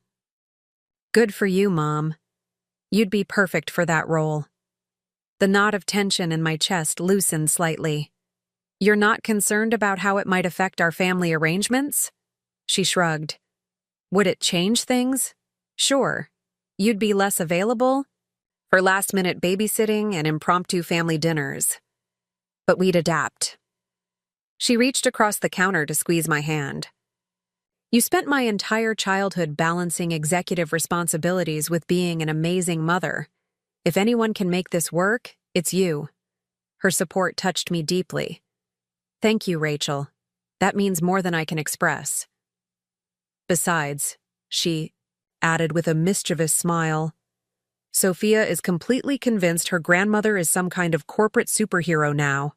This would just confirm her theory." We both laughed, the remaining tension dissolving. "What about Brendan?" Rachel asked, her expression growing more serious. "How will this affect your work with Horizon?" "That's my next conversation," I admitted. "If I'm selected, I'd need to scale back my advisory role considerably. I'm not sure how he'll take that news." Rachel sipped her coffee thoughtfully. "He'll be disappointed, but he'll understand. Your guidance has already transformed his approach to the business." "I hope you're right." After Rachel left for her hospital shift, I prepared for my next difficult conversation. Brendan had agreed to meet me at Copper Bean before his workday began. When I arrived, he was already seated at a corner table, typing rapidly on his laptop. "Morning, Ellie," he said, closing his computer as I approached. "What's so urgent? Your text sounded serious." I took a steadying breath. "I wanted to speak with you directly before you hear it elsewhere. I'm applying for the executive director position at the Innovation Center." His expression cycled rapidly from surprise to confusion to calculation. "Executive director? That's a major commitment." "Yes, it is." "What does that mean for your work with Horizon? With the Reynolds account?" I'd anticipated this question. If I'm selected, I would need to significantly reduce my hours with Horizon. The Reynolds implementation is nearly complete, So the timing is actually quite favorable. Brendan frowned, clearly processing the implications. We were just hitting our stride with your guidance. The team has completely transformed their approach to client strategy. And they'll continue applying those principles, I pointed out. The foundations are solid now. You don't need me hovering over every decision. He leaned back, his expression guarded. With all due respect, Ellie, we're just starting to see the results of your strategic input. Pulling back now feels premature. The old Brendan was resurfacing, the one who viewed my value entirely through the lens of what I could do for him. I kept my voice even as I replied, "This opportunity aligns perfectly with my experience and goals. It's what I want, Brendan." He blinked, seeming surprised by my directness. "Of course, I understand that. It's just, the timing is challenging from Horizon's perspective. I'd still be available for occasional consultation," I offered. "Just not at the current level of engagement." He nodded slowly, though his disappointment remained evident. When would this change take effect? The search committee makes their decision next month. If selected, I'd transition into the role by the end of the quarter. Brendan absorbed this timeline, his business mind clearly calculating alternatives. "I suppose we could start looking for another strategic consultant, though no one would have your specific insight into our operations." "I can help with that transition," I assured him. "I have several colleagues who would be excellent advisors for Horizon's next phase." He managed a small smile, though it didn't quite reach his eyes. "Always 3 steps ahead, aren't you? I should know better than to underestimate you by now." The comment struck me as both compliment and subtle reproach. Brendan had grown accustomed to having my expertise at his disposal, a resource he could tap whenever needed. The prospect of losing that access clearly unsettled him. "I appreciate your understanding," I said, deliberately sidestepping his ambivalence.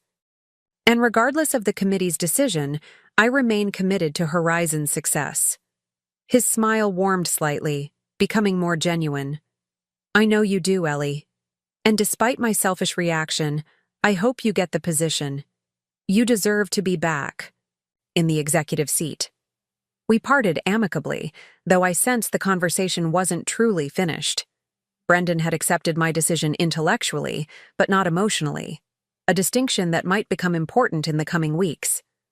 The remainder of the day passed in a blur of meetings and preparations. By late afternoon, I was reviewing financial projections for one of my mentee companies when Marina appeared in my office doorway. "Heard you're applying for Cynthia's job," she said without preamble. "About time we had someone with real vision in that chair." I looked up, surprised. "News travels fast." She laughed. "Victor isn't as discreet as he thinks he is. The entire board knows you're interested." "And what's the response?" Marina perched on the edge of my desk. "Overwhelmingly positive, with one notable exception. Edward Harrington thinks the role requires fresh blood rather than," and I quote, "recycled leadership." I stiffened slightly. Edward and I had clashed frequently during my Vertex days, his aggressive approach to business often undermining the collaborative culture I'd worked to build. His presence on the Innovation Center board had been a potential concern from the moment I considered applying. "Should I be worried about his influence?" I asked directly. Marina shook her head. "He's only one vote, and he's generally outnumbered on policy matters. Just be prepared for some pointed questions during your interview. I appreciate the heads up." She stood to leave, then paused. "One more thing you should know. He's been personally mentoring a young exec from TechForge who's also applying. Guy named Jason Winters, mid-30s, Stanford MBA. Very polished, very ambitious." The information wasn't surprising. Edward had always favored a certain type of business leader, young, male, credentialed by elite institutions, and willing to prioritize growth over sustainability. "May the best candidate win," I said mildly. Marina's knowing smile suggested, She had little doubt who that would be. After she left, I found myself contemplating this new wrinkle. Competition for the position wasn't unexpected, but Edward's involvement added a personal dimension I hadn't anticipated. Our history of disagreements had always remained professional, but his recycled leadership comment suggested a more fundamental objection to my candidacy. Was it my age, my gender, my management philosophy, or simply that I represented an approach to business that challenged his own? Whatever his motivation, I refused to let Edward Harrington's opposition derail my application. If anything, it strengthened my resolve. His vision of leadership, prioritizing rapid growth and individual achievement over sustainable development and collective success, was precisely what I hoped to counter as executive director.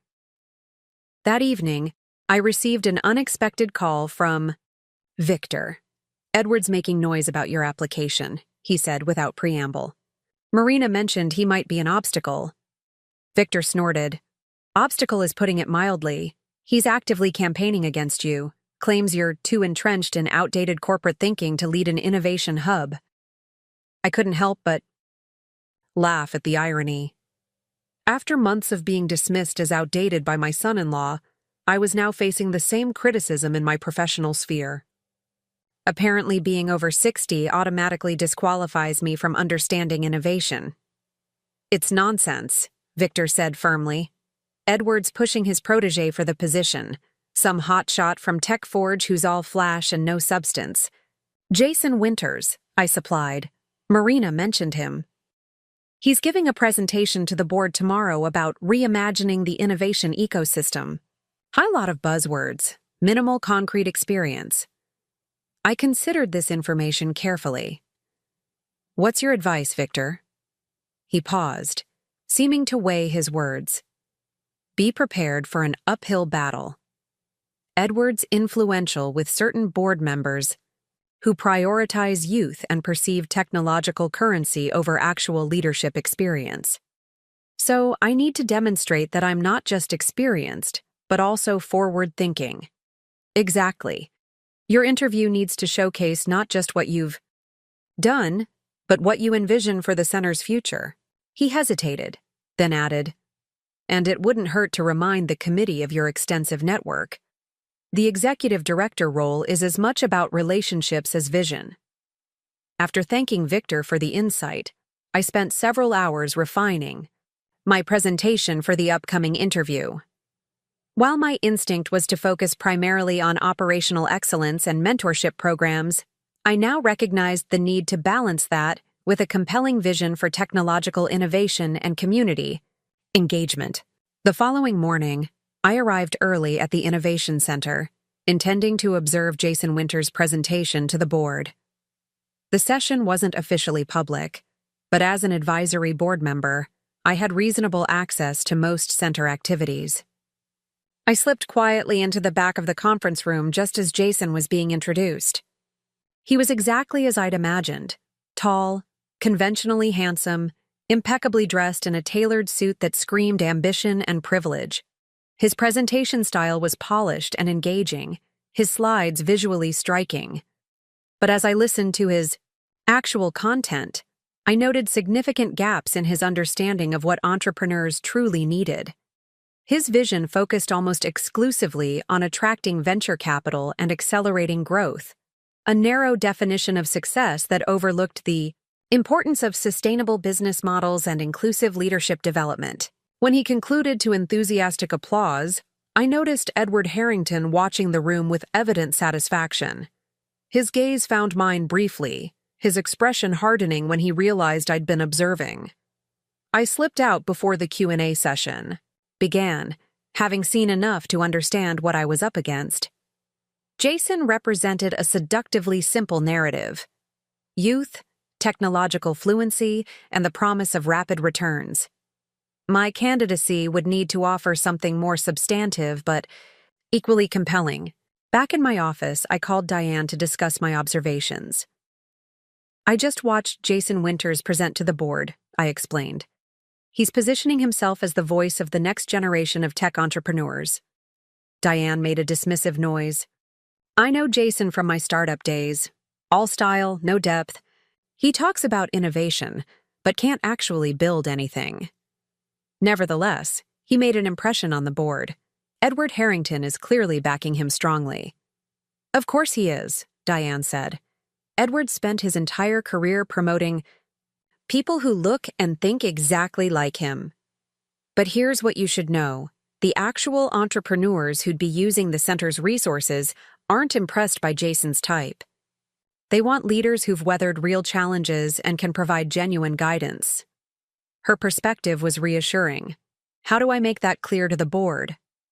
Bring actual founders to your interview, she suggested immediately. People whose businesses have benefited from your mentorship.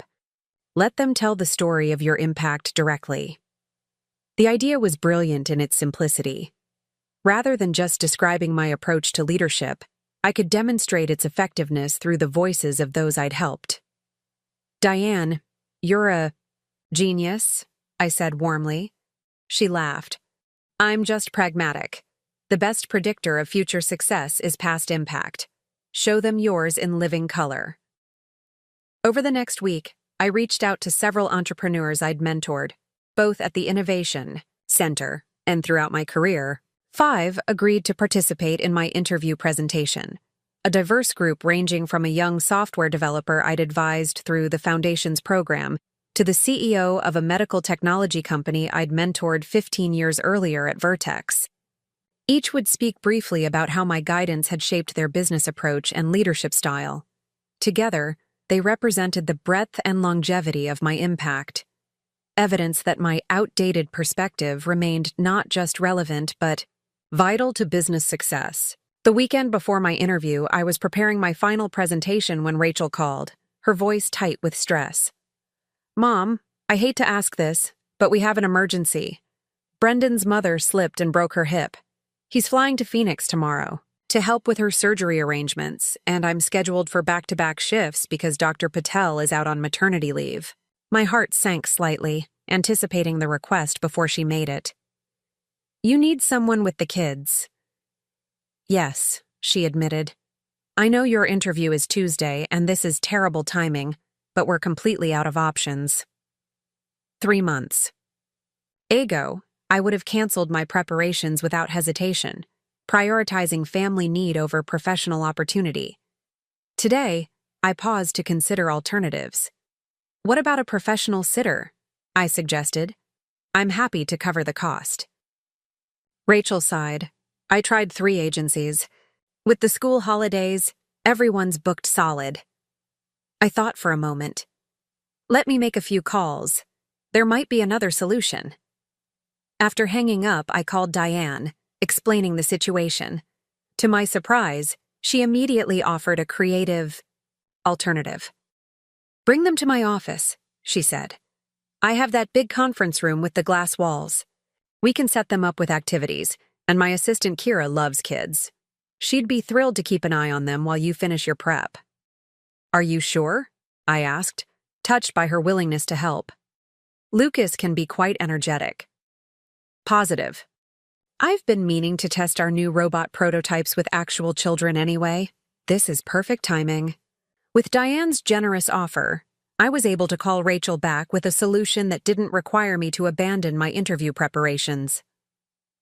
I can take the kids to the Innovation Center with me tomorrow. Diane Chan has offered her conference room and assistant. Really? Rachel sounded surprised but relieved. That's incredibly kind of her. The business community can be surprisingly supportive when given the chance, I observed. Sometimes more so than family. The gentle rebuke wasn't lost on Rachel. Point taken, Mom. And thank you, both for helping. With the kids, and for the reminder that your world is bigger than just us now. The next morning, I arrived at Diane's office with Lucas and Sophia in tow. They were buzzing with excitement about visiting Grandma's business place again, especially after Sophia's glowing reports of her previous visit. Is Ms. Diane really going to let us play with robots? Lucas asked, practically vibrating with anticipation. Educational prototypes, I clarified, and only if you follow all the instructions carefully. Diane greeted us warmly, immediately, connecting with the children on their level. I hear you two are my special testers today.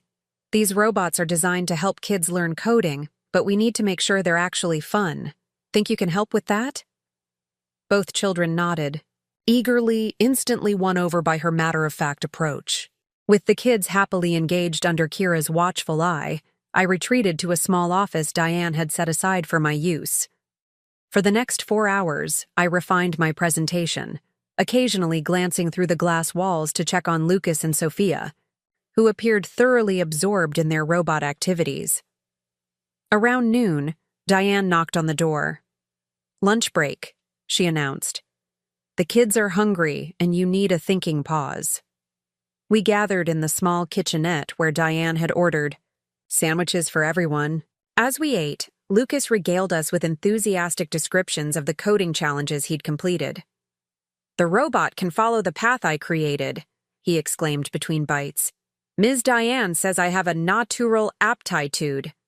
He carefully pronounced the unfamiliar word. "Natural aptitude," Diane confirmed with a smile. "It means you're good at something without even having to try very hard." "Like how Grandma is good at business?" Sophia asked innocently. Diane laughed. "Exactly like that. Though your grandma also works very hard. That's why she's preparing for such an important interview." Lucas looked at me with newfound curiosity. "Mom says you might get a really big job. Will you still have time to come to my soccer games?" The question landed with unexpected weight. "I'll make time for the important things," I promised. "Just like I did when your mom was growing up. I might miss some practices, but I'll be there for the big games." He seemed satisfied with this answer. Mom missed my last game because she had to fix someone's heart. That was pretty important too. His matter-of-fact acceptance of competing priorities touched me deeply. Children often understood more than we gave them credit for, especially when we explained things honestly. After lunch, Diane took the children to see the center's makerspace while I returned to my preparations. By late afternoon, when Rachel arrived to collect them, my presentation was complete and my confidence restored. "How were they?" Rachel asked, embracing her children. "Perfect," I assured her, "and surprisingly helpful to my process." Lucas asked a question about balancing work and family that helped clarify my thinking for the interview. Rachel smiled warmly. "Out of the mouths of babes." She hesitated, then added more seriously, "Mom, I want you to know something. Regardless of what happens with this position, I'm proud of you for pursuing it. You've been an incredible role model for me my entire life, and now you're doing the same for my children." Her words meant more than any professional validation could. "Thank you, sweetheart. That means everything." Tuesday morning arrived with crisp fall sunshine and a sense of focused anticipation. I dressed with careful deliberation. A tailored, navy suit that projected authority without severity, accessorized with a vibrant emerald silk scarf that added a touch of personality. As I drove to the Innovation Center, I felt a familiar pre-presentation calm settle over me, the same centered focus that had carried me through decades of high-stakes business meetings. Age and experience had eliminated the nervous energy of my younger years, replacing it with quiet confidence in my preparation and capabilities. The interview committee consisted of 7 people, 4 board members, including Edward Harrington, the outgoing executive director, the center's director of operations, and a representative from the city's economic development office. Victor had recused himself due to our personal connection, though his support remained evident in the thorough briefing he'd provided about each committee member's priorities. I entered the conference room precisely on time, greeting each committee member by name as I set up my materials. Edward's handshake was perfunctory, his expression neutral, but eyes watchful. "Ms. Simmons," he began once I was seated, "your credentials with Vertex Solutions are well established. However, the Innovation Center represents a fundamentally different model of business development. What makes you believe your corporate background translates to our entrepreneurial ecosystem?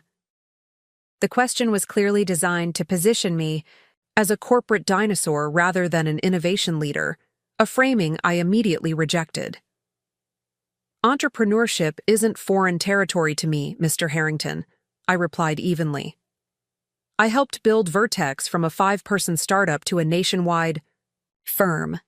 More importantly, I've spent the past 6 months deeply embedded in the center's operations, mentoring founders through every stage of development. I gestured toward the door, where my group of entrepreneurs now entered as planned. Rather than simply telling you about my approach, I'd like you to hear directly from those who've experienced it. For the next 20 minutes, each entrepreneur spoke briefly but powerfully about how my mentorship had impacted their business. Sonia Jackson, the young software developer, described how I'd helped her negotiate term sheets with investors. Marcus Way, the medical technology CEO, explained how my guidance 15 years ago had shaped his leadership philosophy through multiple growth phases. As they spoke, I watched the committee's reactions. Most leaned forward with evident interest, particularly when the founders described specific challenges I'd helped them overcome. Even Edward's skeptical expression softened slightly as the pattern of positive impact became undeniable. When the entrepreneurs finished and left the room, the committee's subsequent questions felt noticeably warmer.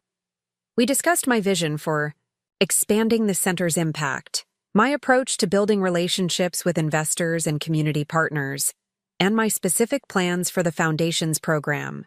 Throughout the interview, I was careful to acknowledge areas where technological innovation had created new opportunities, demonstrating that my experience didn't make me resistant to change, but rather gave me the wisdom to distinguish between temporary trends and fundamental shifts.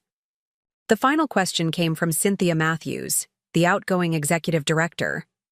Eleanor, this position demands tremendous energy and commitment.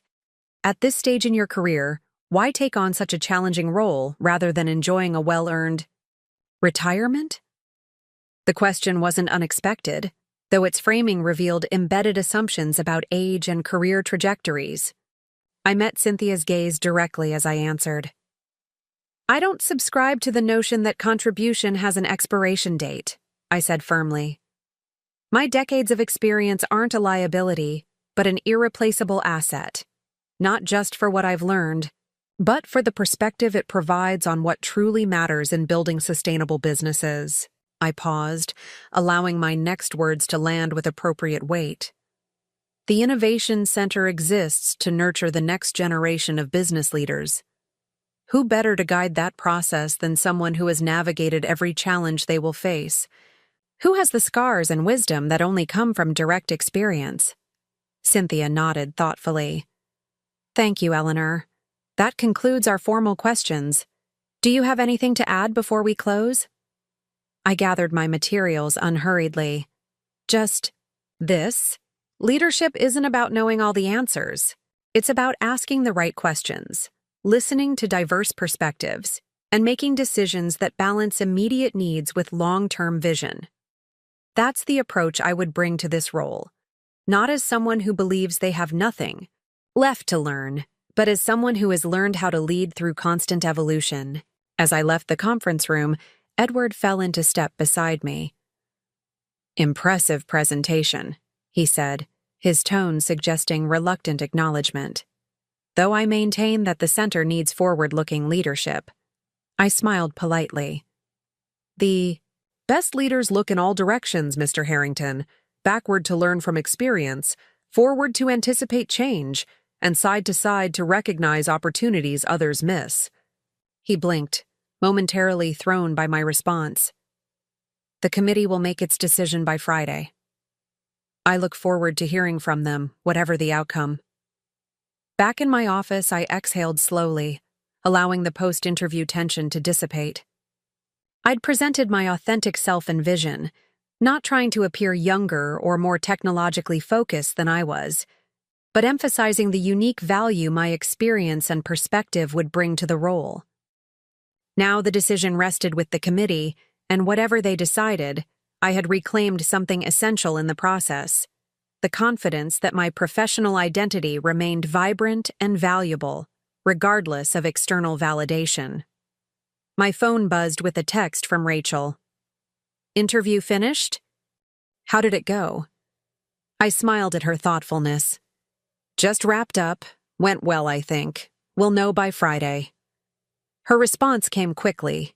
"Fingers crossed. Kids want to know if we can celebrate at Riverside Park this weekend no matter what happens. Lucas says the business wizard deserves ice cream either way." The simple message warmed me deeply. Whatever the committee decided, my family now saw and valued all dimensions of who I was. Not just grandmother and mother, but business leader, mentor, and yes, perhaps even wizard. "Ice cream sounds perfect," I replied. "The business wizard accepts." Friday morning dawned with a clarity that seemed to mirror my own state of mind.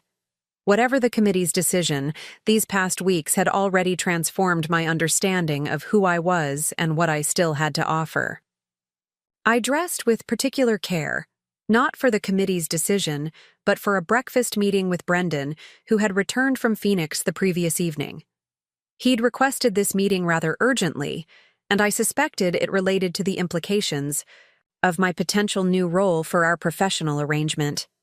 Rosemary and Vine was just opening when I arrived, early morning sunlight streaming through the east-facing windows. Brendan was already seated at a corner table, reviewing documents with such absorption that he didn't notice my approach until I was standing beside him. "Ellie," he said, rising quickly, "thank you for meeting me so early." "Of course," I replied, settling into the chair across from him. "How's your mother doing?" "Better than expected. The surgery went well, and she's already planning her physical therapy regime. She's never been one to sit still for long." I smiled. "That sounds familiar." The server appeared with coffee, and we placed our breakfast orders. Once we were alone again, Brendan's expression grew more serious. "I've been thinking a lot about your potential new position," he began, "and what it means for Horizon marketing." I nodded, waiting for him to continue. Initially, I was focused entirely on what we'd be losing: your direct guidance, your strategic insight, your connections. It felt like a setback just as we were gaining momentum. "Understandable," I acknowledged. "But during my flight back yesterday, I realized something important." He leaned forward slightly. "Having the executive director of the Innovation Center as our strategic advisor, even in a reduced capacity, would actually position Horizon perfectly for growth." I raised an eyebrow, surprised by this shift in perspective. "Go on." The Innovation Center works with dozens of startups and growth stage companies, all potential clients for a marketing agency with proven experience in the tech sector. Your position there would give us unparalleled visibility with exactly the businesses we want to target. His analysis wasn't wrong, though it still framed our relationship primarily in terms of what I could do for him. I kept my expression neutral as I responded. "Assuming I'm selected, there would be strict ethical boundaries around any referrals or recommendations. I couldn't simply direct center clients to Horizon." Brendan nodded quickly. Of course. I'm not suggesting anything improper. Just that your elevated profile in the business community would naturally increase Horizon's visibility. It would be a win-win." I studied him carefully, noting both his genuine enthusiasm and the calculating edge beneath it. In 3 months, Brendan had progressed from dismissing my business acumen as outdated to actively leveraging my connections and expertise. It was growth, certainly, but still within a fundamentally self-interested framework. "I appreciate your support," I said carefully. "But whether I get this position or not, our current arrangement will need adjustment. The question is what that looks like going forward." He slid a folder across the table. "I've drafted a proposal. Reduced hours, adjusted compensation, more focused engagement with specific accounts rather than general strategy." I opened the folder, scanning the document with practiced efficiency. The terms were fair, perhaps even generous, acknowledging my reduced availability while maintaining a substantive connection to Horizon's operations. "This looks reasonable," I said, closing the folder, "though we'll need to finalize details once the committee's decision is announced." Brendan smiled, visibly relieved. "When do you expect to hear?" "Today, supposedly, though these processes often take longer than anticipated." As if on cue, my phone buzzed with an incoming call. Victor Reynolds. I excused myself and stepped away from the table to answer. "Eleanor," Victor said without preamble, "the committee has reached a decision. They'd like to meet with you at 11. My heart quickened slightly. "Already? That was faster than expected."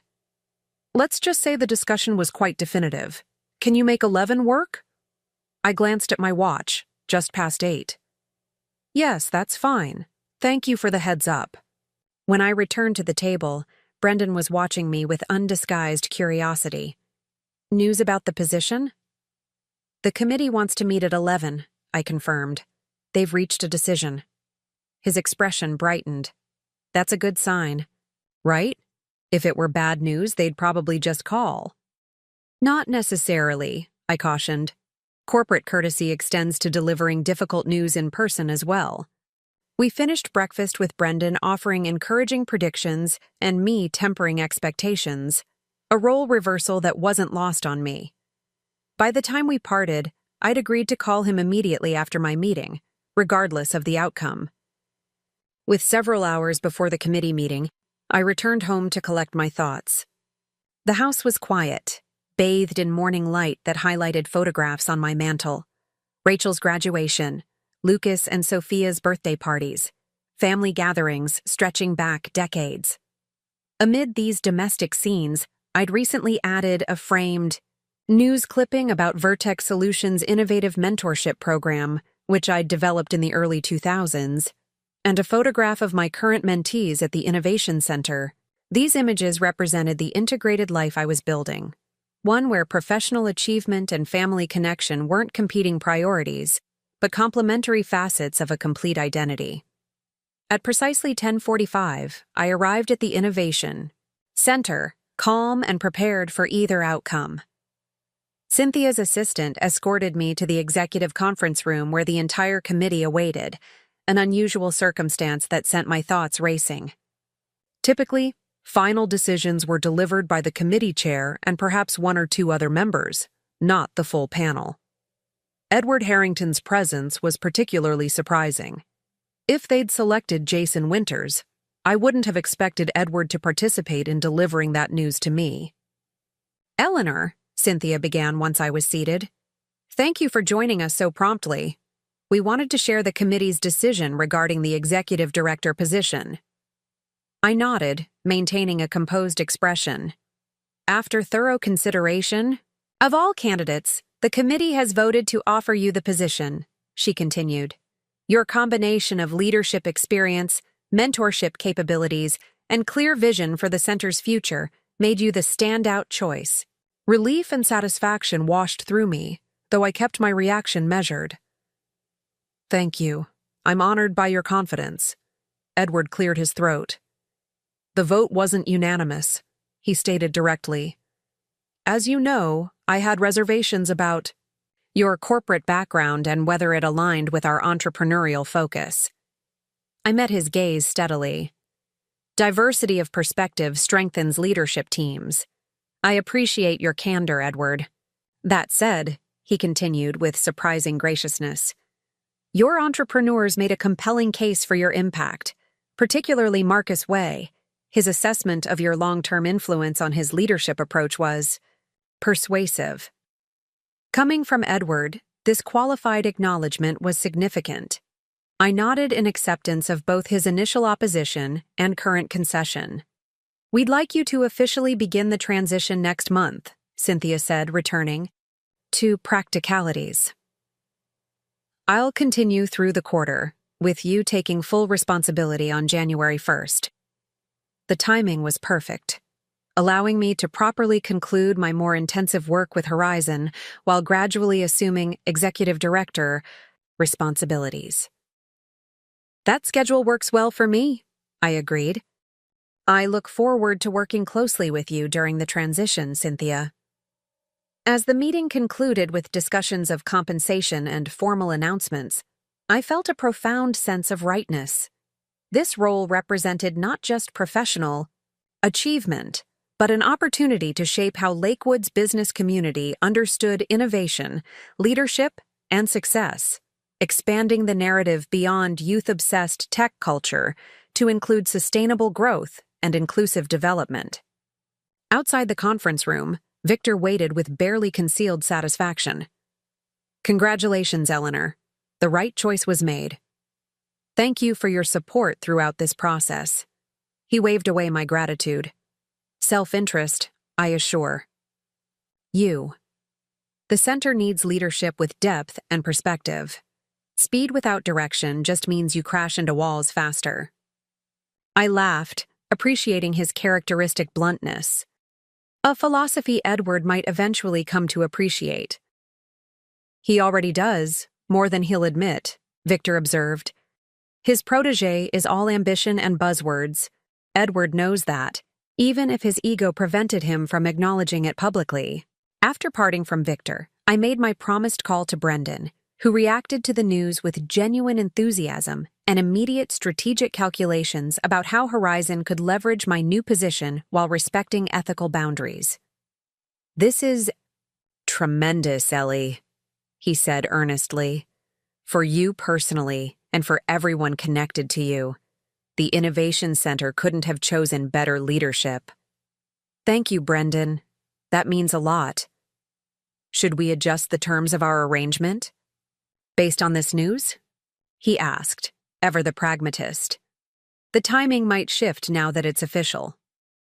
Let's discuss that next week, I suggested. I'd like to speak with Rachel and the children first. Make sure they understand what this means for our family rhythms.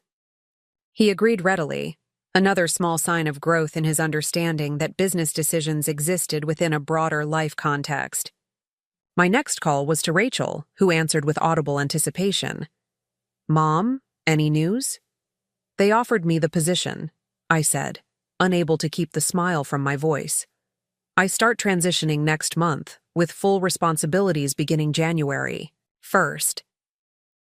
Her delighted whoop made me hold the phone slightly away from my ear.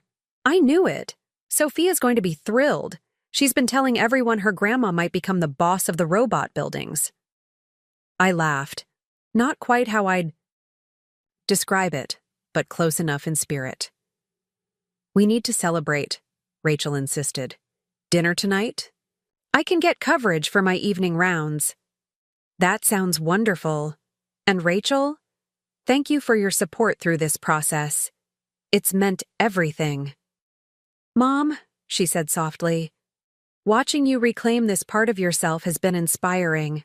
Not just for the kids, but for me too.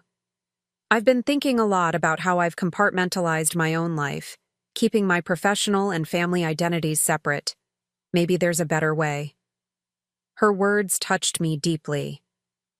Perhaps the most meaningful outcome of these past months wasn't my new position, but this shift in how Rachel perceived the integration of career and family, not as competing commitments, but as complementary aspects of a whole self. There is a better way, I assured her. It's not always easy, but it's infinitely more fulfilling. That evening, we gathered at Riverside Park as promised. A family celebration complete with ice cream from the vintage parlor at the park's entrance. Lucas and Sophia raced ahead to claim our usual picnic table near the duck pond, their exuberance reflecting the unseasonably mild October weather. Brendan arrived directly from work, still in his suit but with his tie loosened and a gift bag in hand. For the new executive director, he said, presenting it with a flourish. Inside was a beautifully bound leather notebook embossed with my T initials and the Innovation Center's logo. Custom made, he explained, for recording your vision as you shape the center's future.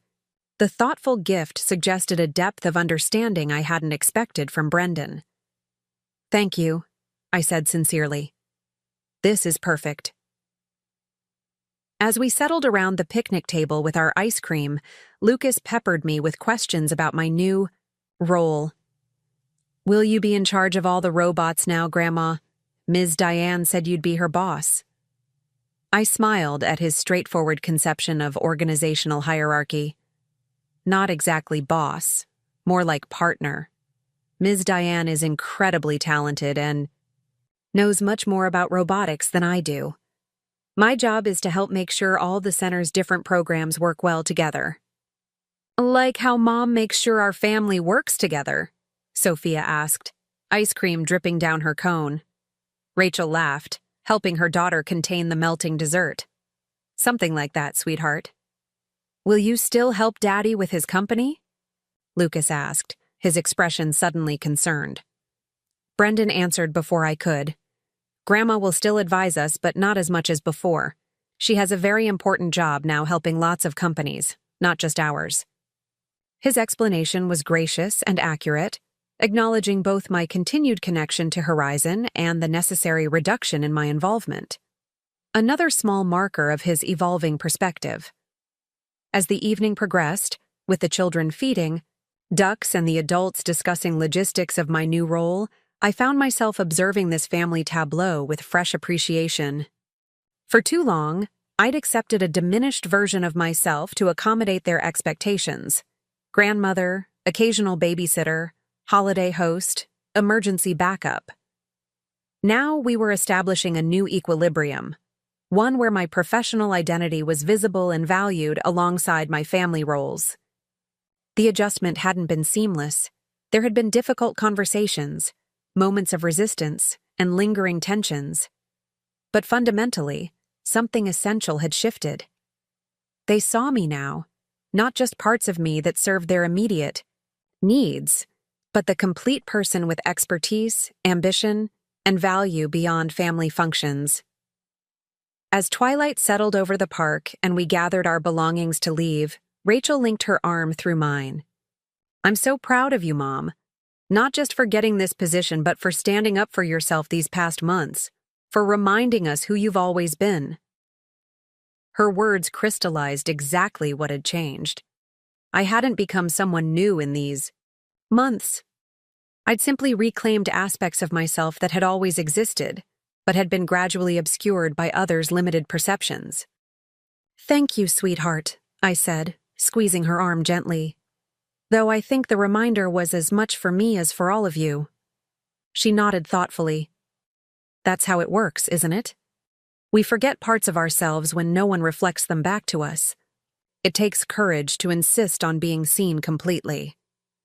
Her insight touched me deeply. My daughter had always been perceptive, but this understanding suggested growth in her own self-awareness as well. As we reached the parking area, Brendan stepped forward to gather the children's scattered belongings. Next weekend, we should tour the Innovation Center together. Let the kids see where Grandma will be working. If that's permitted? The executive director can certainly authorize a family tour, I replied with a smile. I think that's a wonderful idea. Watching them load into their car, Rachel reminding Lucas to buckle his seatbelt, Sophia chattering about which robot she hoped to see next weekend, Brendan carefully stowing my gift in the console, I felt a profound sense of completeness.